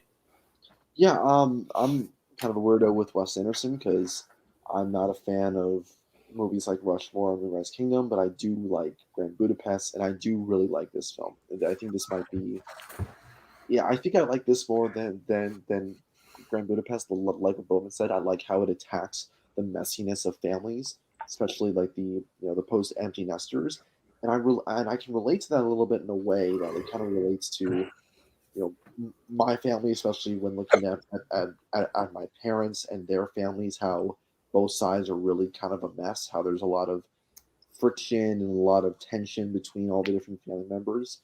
I think all the performances are great. Gwyneth Paltrow and Ben Stiller in particular are giving some. Yeah, I'd say I think I agree that these are their best performances that they've turned in so far, at least from what I've seen. But I like that that abnormal family dynamic that Wes Anderson kind of attacks here. So yeah, I'm a big fan of it. One of the 2 Wes Anderson movies that I actually enjoy. So yeah. Nico. Haven't seen it. Holtzman. Yeah, I like this movie. It's not one of my favorite Andersons, but I still think it's quite good. Yeah, Ben Stiller is fantastic in this movie. Paltrow's fantastic. Luke Wilson is amazing in this movie. Gene Hackman is so good in this. I just think it's a lot of fun. I think Owen Wilson just shows up as his like small supporting character and kind of steals every scene that he's in to a degree.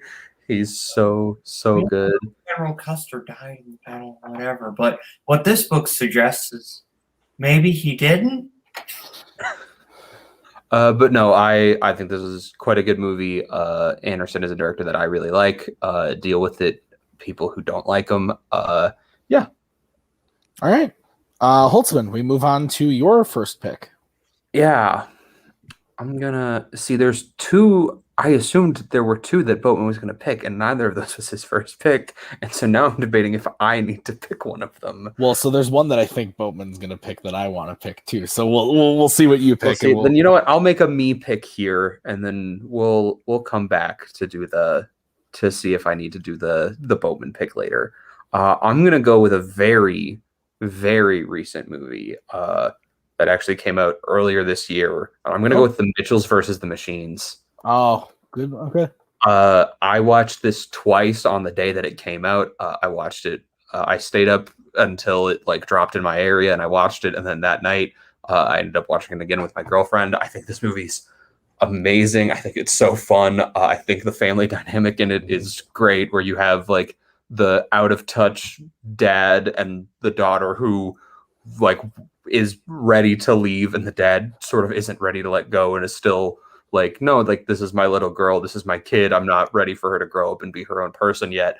And the way that they then take that situation and go, hey, also the robot apocalypse is happening, this is the least capable family ever, and they're the only family still left to save all of us. Just the way it sets it up, I think, is really fun. I love just the dynamic between all of them, where it's like, when she leaves, she's like, I'll still call to her little brother. She's like, I'll still call you on the phone once a week so we can talk about dinosaurs and there's all this other stuff. It's really, really enjoyable. I can't wait to continue revisiting it. The scene with the Furbies is terrifying, but so good. And like, just, I remember when I was watching with my girlfriend, she was like crying and snorting because she was laughing so hard at the Furbies. It's just really fun, really charming. The animation is phenomenal. I just love the visual styling of it, and the dynamic between all the characters, especially the father and the daughter, is great. Yeah. I really liked this. I didn't love it like everyone else did, but I liked it quite a bit. I think I gave it a 4. It was a little long for me. I think it was like 2 hours long. It overstayed its welcome a bit. But overall, I thought it was a lot of fun. I would definitely watch a sequel or something else in this world. I think these characters are really interesting, and Definitely enjoyed it. I also liked the the other family that they always run into. That's like perfect, isn't it? It's like, is it John Legend? It's John Legend and Chrissy Teigen. Yeah, which I enjoyed that. That was a fun bit. But yeah, no, I enjoyed it. Scully, what about you? Yeah, I really enjoyed it. I was a little skeptical and hesitant going in because I have a thing with like anime films in the last 5 years. I think a lot of them try to speak to a lot of like the younger kids, try to put a lot of those like dumb kid jokes in there. I was very relieved to see that this movie wasn't so heavy on that. Really focused on that family dynamic. And then you kind of had the wacky and crazy comedy come in there at the perfect time. The Furby scene is terrific. It scared me to death because I had no idea it was coming. The fact that you have a giant Furby screaming like the pain only makes it stronger. I've never related to a Furby in my life. I never thought I would say that, but I relate to a Furby. The pain only makes it stronger. But I do agree that the family dynamic is great. It's very relatable for anyone who's about to go to college, and at least one or if not both your parents are struggling to kind of get to you, try to savor those last moments of of you all being together before you go off to college. I think that's something that's relatable for a lot of people, especially in people who are my age, Boatman's age, and Holtzman's age. We can relate to that the most. The fact that this movie is well liked in this community is not a surprise because she's literally a film major. The second I saw that she was a film major, I'm like Holtzman, Boatman, Koho, Spence, Albert, they're all gonna love this movie to death. So yeah, I think this movie's great. It's one of the better animated family films to come out of the last 5 years or so. And I was pleasantly surprised by how few and far between like the stupid dumb kid jokes were. Nico, did you see this? Have not seen it yet, but I feel like all this Furby talk of like and everything Scully said about the pain only makes it stronger. I'm like, what the hell is he talking about? I need to watch this now just to figure out what he means. It's just so random and just absurd. You just can't help but laugh at it. Boatman, did you watch this? Yes, and I really enjoyed it. I thought this movie was awesome, just super creatively done.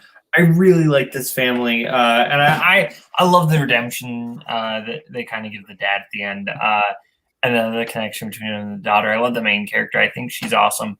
If you haven't seen this yet, watch it. It's fantastic. It's super funny. It's got that Lord and Miller style humor, which I love. Lord and Miller.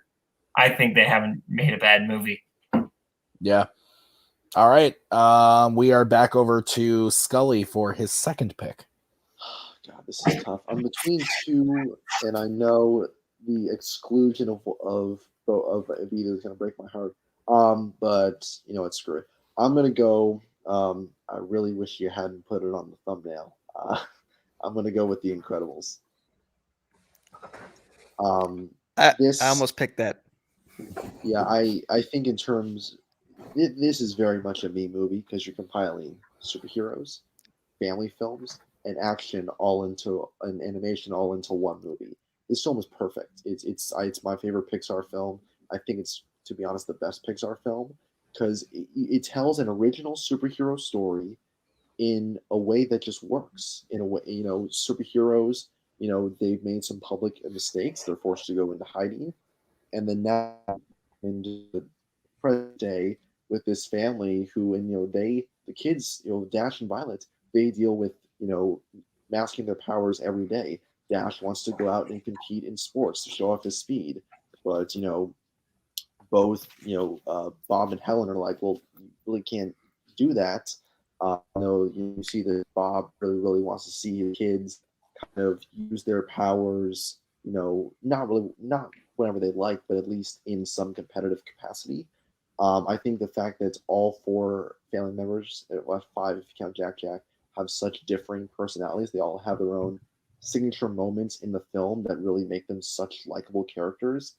The moment where Dash is running on water through the island while being chased by the guards, one of my favorite scenes ever. Just everything in that scene is it's funny, it's awesome. And then the family dynamic is it's perfect because you add in the pressures of having these powers, being superheroes. There's more stress added on to the parents to protect their kids, and there's more stress on the kids to kind of maybe live up to how great their parents are. So I think this movie is absolutely perfect. It captures kind of the stresses of being this, normal family, but also not being normal, being as far from normal as humanly possible. So yeah, I absolutely love this movie. Yeah, this is a great friggin' movie. This is my number 5 Pixar. I think it's a 5 out of 5 movie. I think it's pretty perfect. Not too much to complain about. I remember seeing this in the theater with my dad and just losing my mind. It was incredible. Pun intended. Yeah, no, not. I didn't mean it that way, but yeah, absolutely. This was at a time where there were a lot of movies coming out that I remember being super excited about going to see with my dad. Like we saw, Return of the King the December before, and then Spider-Man 2 came out that year, and then this came out that Thanksgiving. And this was this is just one of those special films that I'll always remember seeing with my dad in the theater and having just an absolute blast. And I will say this, the PlayStation 2 video game that came along with The Incredibles, I remember feeling like such a badass because it was rated T for teen. And I was a 9-year-old playing that video game on my PS2, and I remember being hyped. But yeah, no, everything. I mean, we've talked about this movie a lot over the years in this community, and it's great. It's awesome. Nico, you said you almost picked it. To quote one Mike Hanley, it's a great fucking movie. That's true. So great, in fact, that fans patiently waited 14 years to be what? Well, not to be let down, but basically they waited for a continuation of this beloved story. That's how much it was loved. The joke still holds up that this is the Fantastic Four movie everyone has wanted and been waiting for decades. And its impact is kind of felt still to this day in that I'm noticing bits and pieces of the plot from this movie being used in this first season of Superman and Lois on the CW, because essentially it's hey, superpowered parent dealing with superpowered child. And, even though Lois isn't powered, she is still kind of caught in the middle of all this, trying to help keep this family on the tracks, as well as their other son, who at the moment, at least, does not have powers. But it's a great family movie, great superhero movie, great movie as a whole. And yeah, I almost picked it for those exact reasons. Boatman. It's The Incredibles. I feel like there's very little I can say that hasn't been said. There's a reason everyone loves this movie. It's awesome. Edna Mode, no capes. Frozone is a great side character. The movie's fantastic. And I'll reiterate what Tim said on the PS2 game. Shout out to my brother for giving me the PS2 and this video game for my 6th birthday. And then we later found out he took it from someone else and had to give it back. So I was out of PS2. Cool. Yikes. Holtzman. Eli Boatman's dad was a crazy. Yeah, I don't think there's anything I can say about this movie that hasn't been said already. It's fantastic. It's really enjoyable. It's also top 5 Pixar for me. I can't remember where exactly, but this movie's great. I think it's a movie that gets better as you get older because you sort of realize more of the nuances of the relationship and everything. Whereas when you're a kid, you're just oh, superheroes, cool, and that's kind of the whole movie to you. But then as an adult, you're oh no, this is Helen clearly thinks that Bob is cheating on him. Yeah. All this stuff. And then seeing the one thing that I read about that I saw somewhere is the way it looks at Buddy when they show Mr. Incredible telling Buddy to go home in the opening scene, and then later when Buddy recounts it. And if you just compare them, they're animated completely differently, where to Buddy, like it's this just like evil, mean thing. It's all shot from like low angles where Mr. Incredible is looking down on him and everything, and just like is fully incorrect about the events that happened, and just going back and noticing that and seeing that and having that pointed out makes it even better. Yeah, there's a reason it deserves a spot on this list, and there's a reason it was the thumbnail for the video. Yeah. All right, we'll go to my next pick. Guys, so families can be described in lots of different ways. Sometimes, they're blood relatives. Sometimes you create your own family. And that's exactly what happens in the Fellowship of the... No, I'm just kidding. I'm not going to talk about Lord of the Rings tonight. But what I am going to talk about is the one that I thought Boatman was going to pick, and he didn't, so I'm going to jump on it, and it's Lilo and Stitch. Son of a bitch! And we could cross that off my list. Not the one I thought Boatman was going to bring up first, actually. I think no, Boatman's free to take the other one. Lilo and Stitch is great. It's another Disney movie that is kind of... I didn't realize how much I love this movie until I revisited it as an adult. I watched it a lot as a kid, always liked it, but as an adult rewatching it, a lot of the like themes and comedy especially like really hit home now. It's fantastic. Stitch is so friggin' cute. It's stupid. It makes me mad how cute they animate this fucking alien. And there's just so much about it that is so funny and dumb, but it just like works so well. Like the whole mosquitoes bit, they're an endangered species. It's so stupid, but it's hilarious. I love all the characters. My favorite bit in the whole movie though is towards the end when Nani like is finally like Stitch finally talks to her or whatever after Lilo gets taken away, and then Jumba like grabs Stitch and Stitch does like a meh, and he's like, "We're not gonna help you, we've gotta da, da, da," and is like yelling at him, and then Stitch just, "Yeah, okay, fine, we'll help you," and he's like, "Just like that?" Well, he's very persuasive. It's so dumb, but it's hilarious. And I love the relationship between Lilo and Stitch, and the Elvis stuff is hilarious. When they're doing like teaching Stitch all the different like Elvis stuff and like how to behave and everything, and they're at like the hotel or whatever, and the lady's sitting there, and Stitch is just inching closer to her and puts his hand on her, and Lilo, "Now kiss her." It's so funny. I had the wonderful pleasure of deep cutting this movie back in, I think it was November, October of last year, and it was the most fun I've had deep cutting a movie in a very long time. It's great. I love this movie. Scully.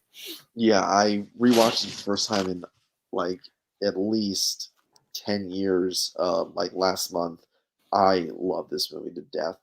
Early 2000 Disney is just gold mines of jokes and heartfelt family stuff, and this movie is just near perfect. I think Stitch is like adorable, but also he's just incredibly funny. I think his fight at Lilo's house at the end of the film, just the moment where he's holding the car over his head, he's like "blue punch buggy" and just smashes the car, is hysterical. And like even more subtle moments, like when Nani sees like the fire trucks going, she's like, "Don't turn left, don't turn left, don't turn left," and then it turns left. And just all the characters just have like really, really funny moments, and then the chemistry between Lilo and Stitch is also great. And I think was one of the like best moments, like funniest moments, is just when Lilo's just laying there on the floor with the Elvis record playing, and Nani's trying to just bust in. There's actually a whole Twitter account dedicated to that scene, and they do it with like different songs, and it's one of my favorite accounts on Twitter. It's great. But yeah, this movie easily top 10. Top 5 Disney animation for me. So yeah, I love this movie. Nico, you were very upset when I brought it up. Yeah, because I was gonna pick it next, and now I'm not sure what to pick. Yeah, like Scully took The Incredibles, and I was like, okay, I'll just pick Lilo and Stitch next, and then you just snatched it out from underneath me. That was gonna be like my mic drop move. I was just gonna grab a TV remote, drop it, and then walk off. As I said, you're more than welcome to do Fellowship of the Ring. No, thank you. But when I talk about this movie, it'll kind of be me talking about the property of Lilo and Stitch as a whole, because I followed all the expanded canon afterwards. But I just fell in love with Stitch as a character from the moment I saw him. Like, I have Christmas ornaments based around Stitch. I have all kinds of toys. I collected all the toys that were based on his cousins from the TV series, and I have this movie to thank me for. I have this movie to thank for starting me on this journey of Stitch love. All right, Boatman. It's no secret I love Lilo and Stitch. I think this is a perfect blend of hilarious comedy and just heartbreaking moments. And yeah, no, this is a movie about like the theme of finding family even when it's not the traditional sense of the word family. And I really like those types of movies. And yeah, I think the movie's just beautiful. Holtzman. Yeah, this is also my favorite Disney movie. I love it. I think it's the funniest movie Disney has ever made. Just so enjoyable and endlessly quotable. I think the relationship between Nani and Lilo is brilliant and so well done, where it's like, yeah, they're still sisters and they get on each other's nerves sometimes, but also like Nani is clearly like really cares for Lilo and is there to do everything for it, where it's like, yeah, when Lilo and Stitch end up causing a commotion at the restaurant and Nani ends up getting fired, and then Lilo's like, did you get fired because of me? And Nani goes, no, the manager was a vampire. He wanted me to join his Legion of the Undead. Like, is just like saying what she can to sort of protect Lilo and make Lilo feel safe. I think is great. Just so funny and endlessly quotable. If I bring Pudge tuna, I'd be an abomination. Just absolutely brilliant. I go back to this movie. It's fish. But no, I've been meaning to get back around to watching this one because it's been a little bit since I've seen it, but I absolutely adore this movie. And it speaks volumes that this is only my second favorite film from the duo of directors that made this. Yeah, that's fair. Okay, Nico, do you know what you're going to pick? I guess I'll go with something that I'm known for here. I'm going to pick a movie that, like, if Lilo and Stitch was about finding a family metaphorically, then I'm going to pick a movie that's literally about finding your family, that family coming back together, and then having to forgive family when tragedy rips it apart again. How to Train Your Dragon 2. Nice. Two Dean DeBlois movies making the list. I mean, it seems to be a specialty of his. So if the first movie was about Hiccup sort of trying to become the son his father always wanted, and then his father just having to accept, this is the son I have and I need to love him either way. Movie number 2 is Hiccup being Hiccup now trying to fill in his dad's shoes, and lo and behold, oh, I finally meet my mom. And as a self-proclaimed mama's boy, I love that they get to explore that connection between Hiccup and Valka, and how he really took after her in being the hippie environmental activist, trying to preserve these dragons rather than hunt them for sport or because they're just defending themselves. When Stoic finally finds Hiccup and he sees Valka in, I realize I'm being super spoilery, but I don't care. When the movie's 7 years old, you're fine. Fair enough. When Stoic sees Valka for the first time in 19 years in that cave, and he just slowly walks up to her, dropping his helmet, dropping his axe, and just goes up to her with he's just in total shock, and he just says, You're as beautiful as the day I lost you. Gets me every fucking time. It's that powerful. And then watching them is sort of do the song and dance they did at their wedding. Like the more that the family interacts with each other, they're coming back together, and it's just warming my heart more and more and more. And you're like so excited because you're thinking to yourself, by the end of this movie, they're all gonna be a family again. And plus, Astrid is Hiccup's betrothed, so it's like this family is just gonna be that much bigger, and everyone's gonna be happy. And then Dragon mind control throws everything out of whack with that plan. Toothless gets brainwashed and just wipes out Stoic, as he was trying to wipe out Hiccup, by the way. And then so like Hiccup's pissed because, hey, my dog with wings just murdered my dad. I'm super pissed. And so then Hiccup like has to mature really fast in that moment, get through the 5 stages of grief with the aid of his mom now sort of helping him, because imagine how much pain he would have been in if he didn't have his mom to help him get through that moment. And then just forgives Toothless.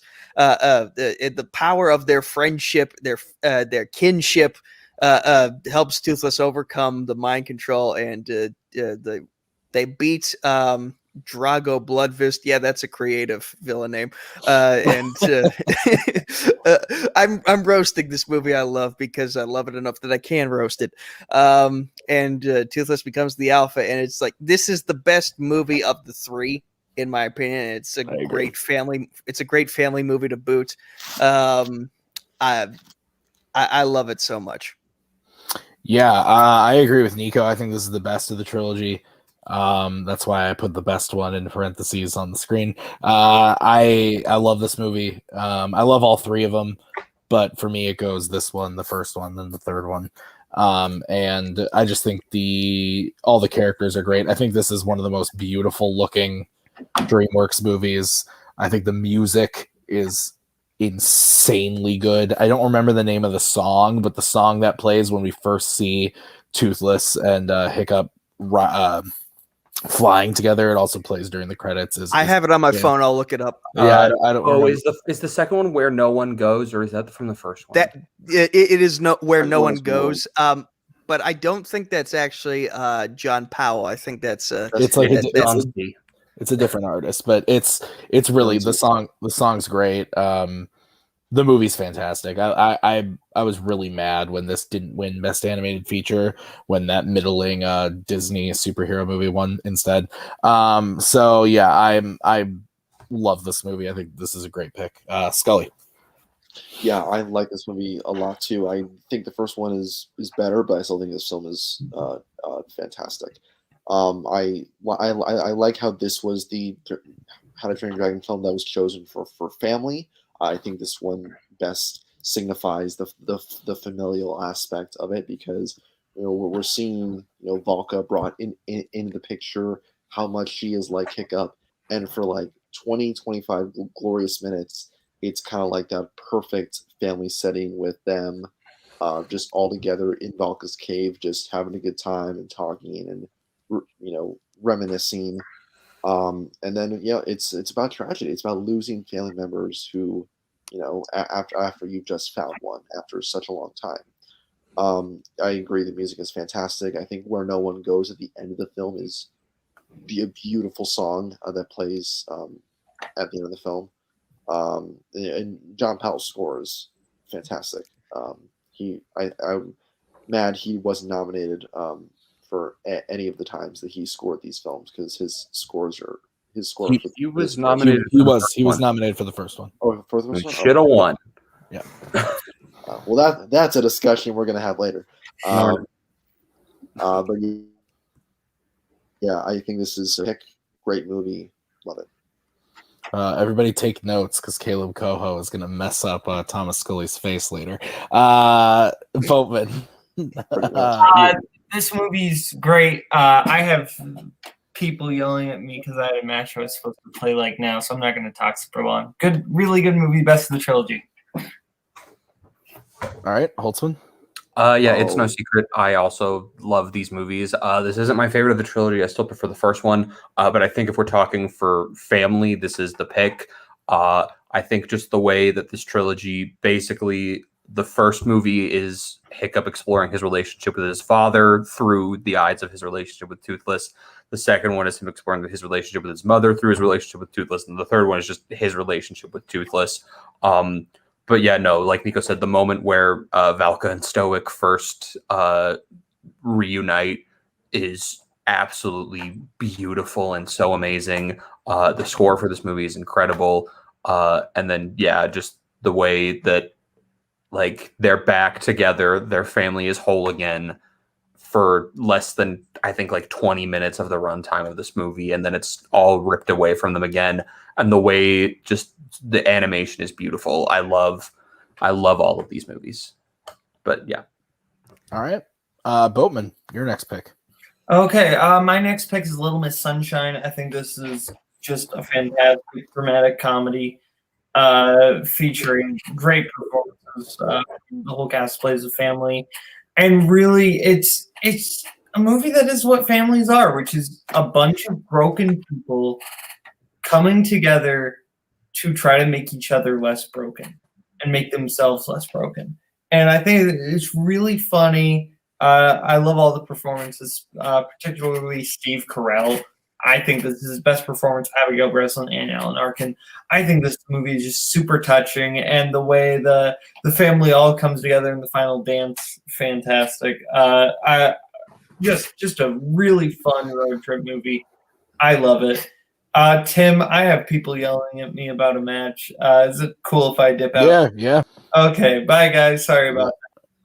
That was his I've been turned into a cow, can I go home moment. Here's the thing, is literally on my list that I have of things I could bring up. I wrote Little Miss Sunshine and then just wrote next to it, Boat will say this.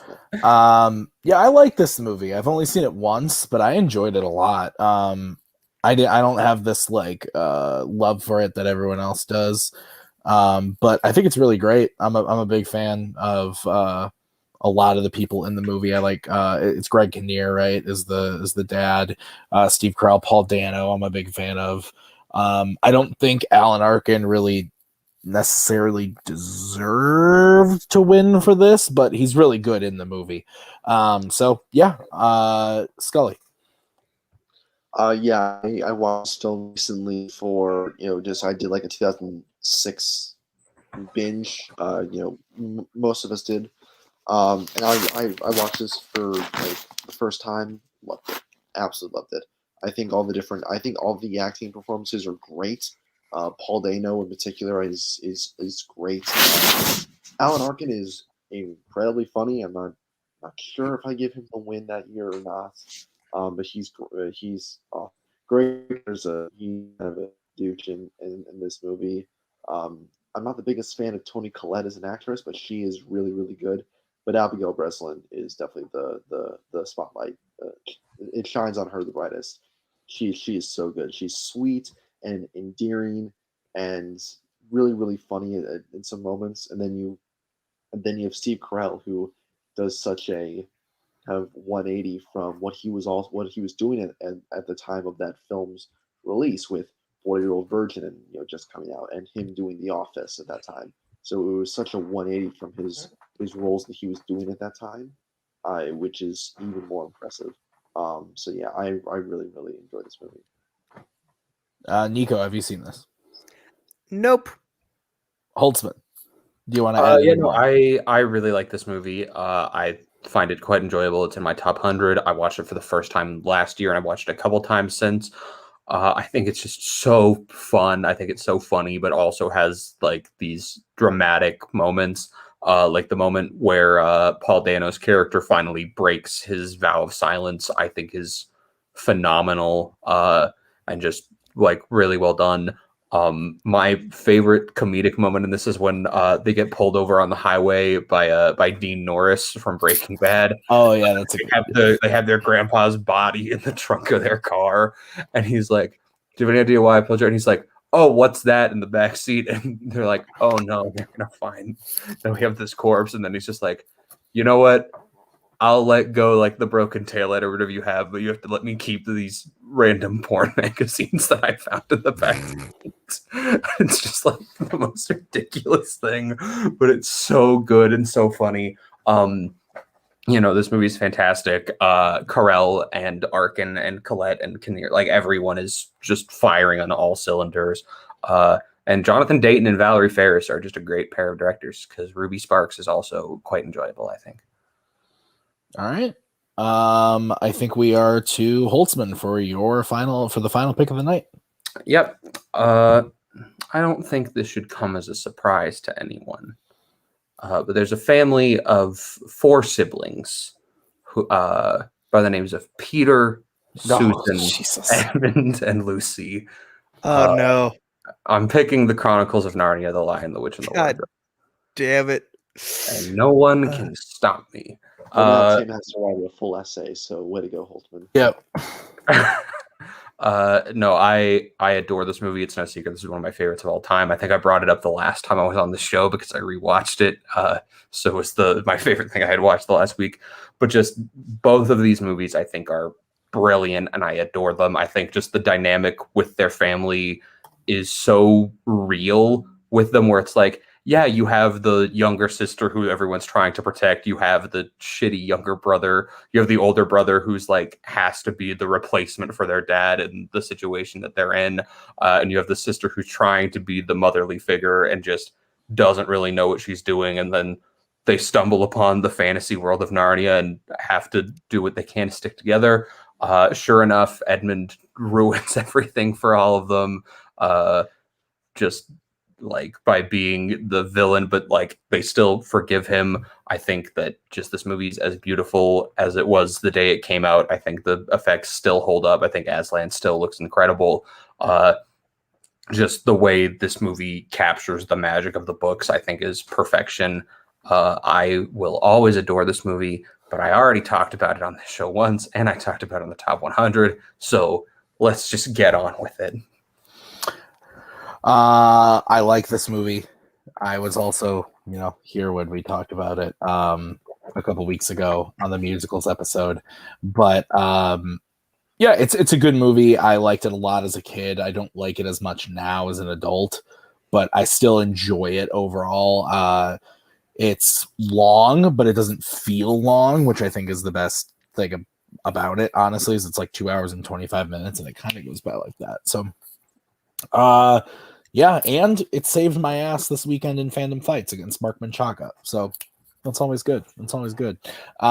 Scully, what is your take? Yeah, I really love this movie. I think the family dynamics, really go unnoticed. I think the very beginning of the film where Edmund is rushing back into his house to grab the photo of his dad, that's really emblematic of everything we see going forward, because everything he kind of does, most things he does in the film, Edmund does, are really out of fear. He doesn't really have anybody kind of looking over him and challenging him, and kind of making sure that he is the best person that he can be. And you see Peter and Susan try their best to kind of grow into these maternal and paternal roles for Lucy and Edmund. I think that's what the part of the film that I think goes unnoticed by a lot of viewers. At its core, it's 4 siblings who are looking out for each other, and this whole battle for Narnia, this whole crusade against the White Witch, is really the backdrop to their relationship.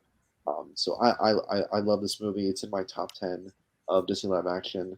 So yeah, I love it. Nico, what about you?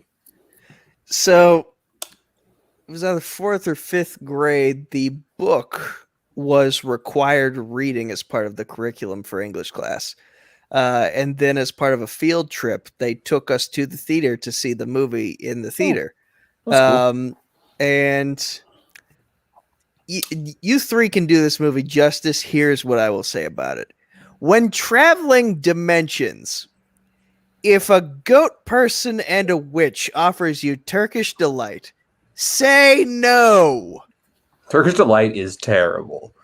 But then again, Edmund was also part of the World War II sugar rations, so you know what? We'll give him a pass. I don't give a shit. Yeah, Judas. I mean, Edmund is a pretty messed up character. Yeah, he's pretty crazy. Okay, so that is the final pick of the evening for the movies about families. Our final list. Let's take a look. Our final list, which you can find on the Letterboxd Multiplex Logged It. We have Cheaper by the Dozen, Instant Family, Warrior, Royal Tenenbaums, Mitchell's versus the Machines, The Incredibles, Lilo and Stitch, How to Train Your Dragon 2, Little Miss Sunshine, and The Lion, The Witch, and The Wardrobe. Again, if you want to head over to the Letterboxd, there is the link. You can go check out the profile where we have all the movies that we've talked about this evening. Okay, we're going to get into the final part of the show.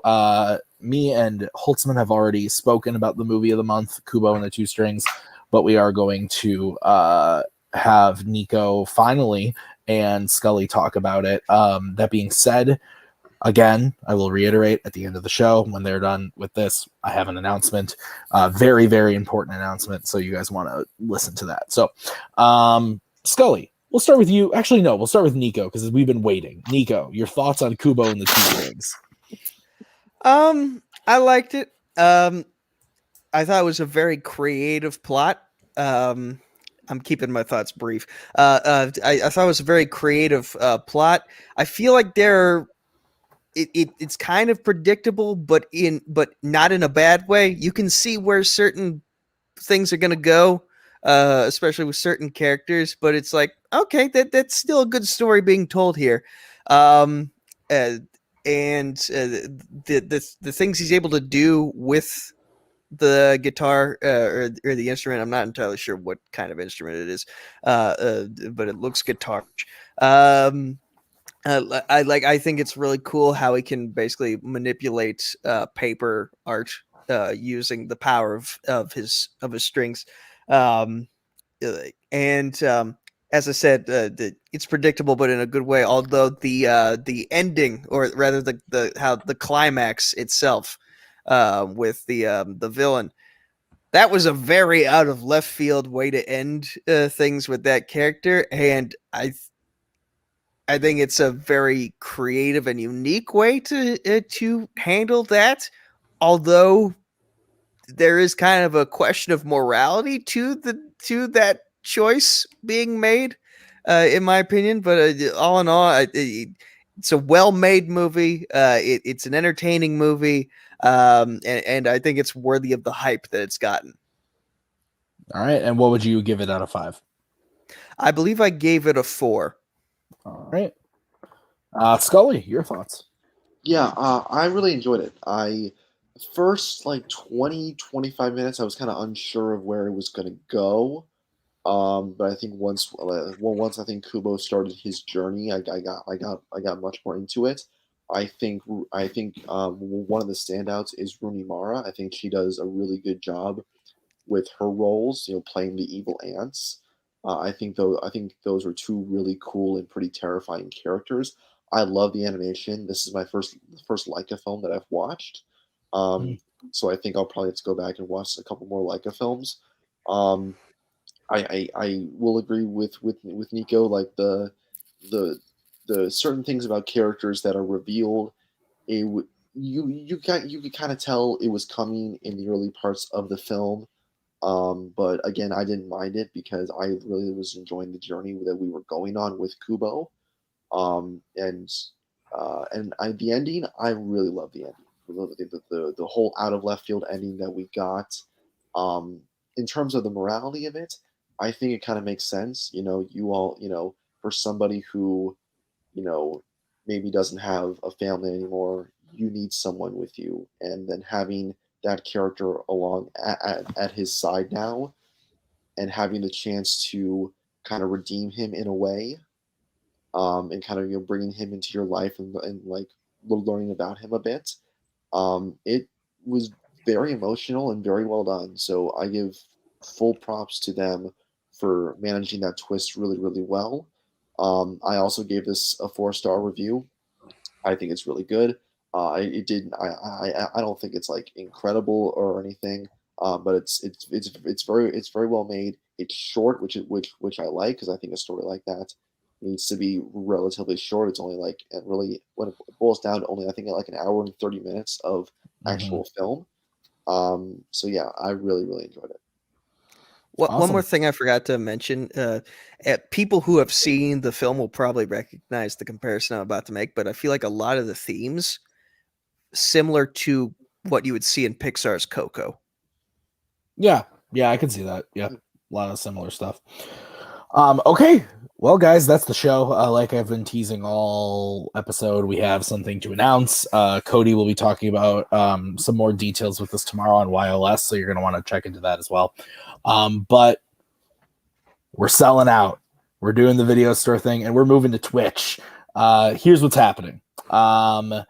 Tuesdays and Wednesdays, Logged It and YLS is going to be moving over to Twitch. We have a new Twitch channel. I will throw up the link in just 1 second. But we have a channel that we're starting, and we're going to be moving the live shows over there. So what does that mean? It means that on Tuesdays and Wednesday nights, and then Mondays, this is something else we haven't announced publicly yet, but TWOHIG'S Trivia Night is moving to bi-weekly, and it will be every other week, offsetting with Miscellaneous on Mondays. So every Monday, Tuesday, and Wednesday, you're going to get a live show over on Twitch. So it'll be live over there. What we need is for you guys to go over to Twitch, follow the Twitch page, subscribe to it, follow to it, whatever the Twitch thing is, follow it.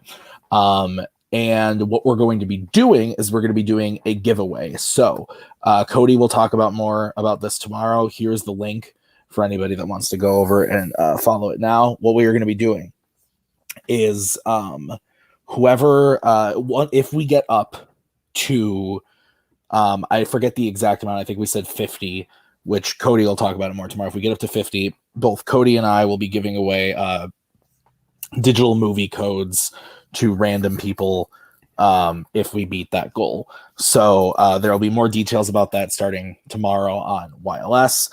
But you're going to want to go over to the Twitch thing, follow the Twitch channel so that you can see the shows Monday, Tuesday, Wednesday live over there. What's going to happen then is the shows will still upload to YouTube, but it'll be about 48 hours later, well, more like 36 hours later. So the shows will upload on Wednesday mornings. Logged It will upload on YouTube Thursday morning, and YLS will upload to YouTube on Friday morning. But you can still check it out live on Twitch on the normal times, and we need you guys to go over there and follow it so that you can still watch the shows live, because we want you to interact with it and everything. But it's just going to be over there now for those nights, and that will be starting July 6th. So the first week of July is when we will be live on Twitch going forward. So if you have any questions about it, reach out to me or Cody. But that's what's going to be happening. So we're very excited. But like I said, go over there, follow that page, and we'll be more details about the giveaway starting tomorrow with Mr. Cody. So that's going to do it for us tonight, though. Thank you guys for watching. We will see you very soon with another episode. And check out YLS tomorrow and all the other stuff going. Thank you to Nico, Scully, and Holtzman, and Boatman. We will see you guys soon. Have a good one. Bye. In case I don't see ya. Good afternoon, good evening.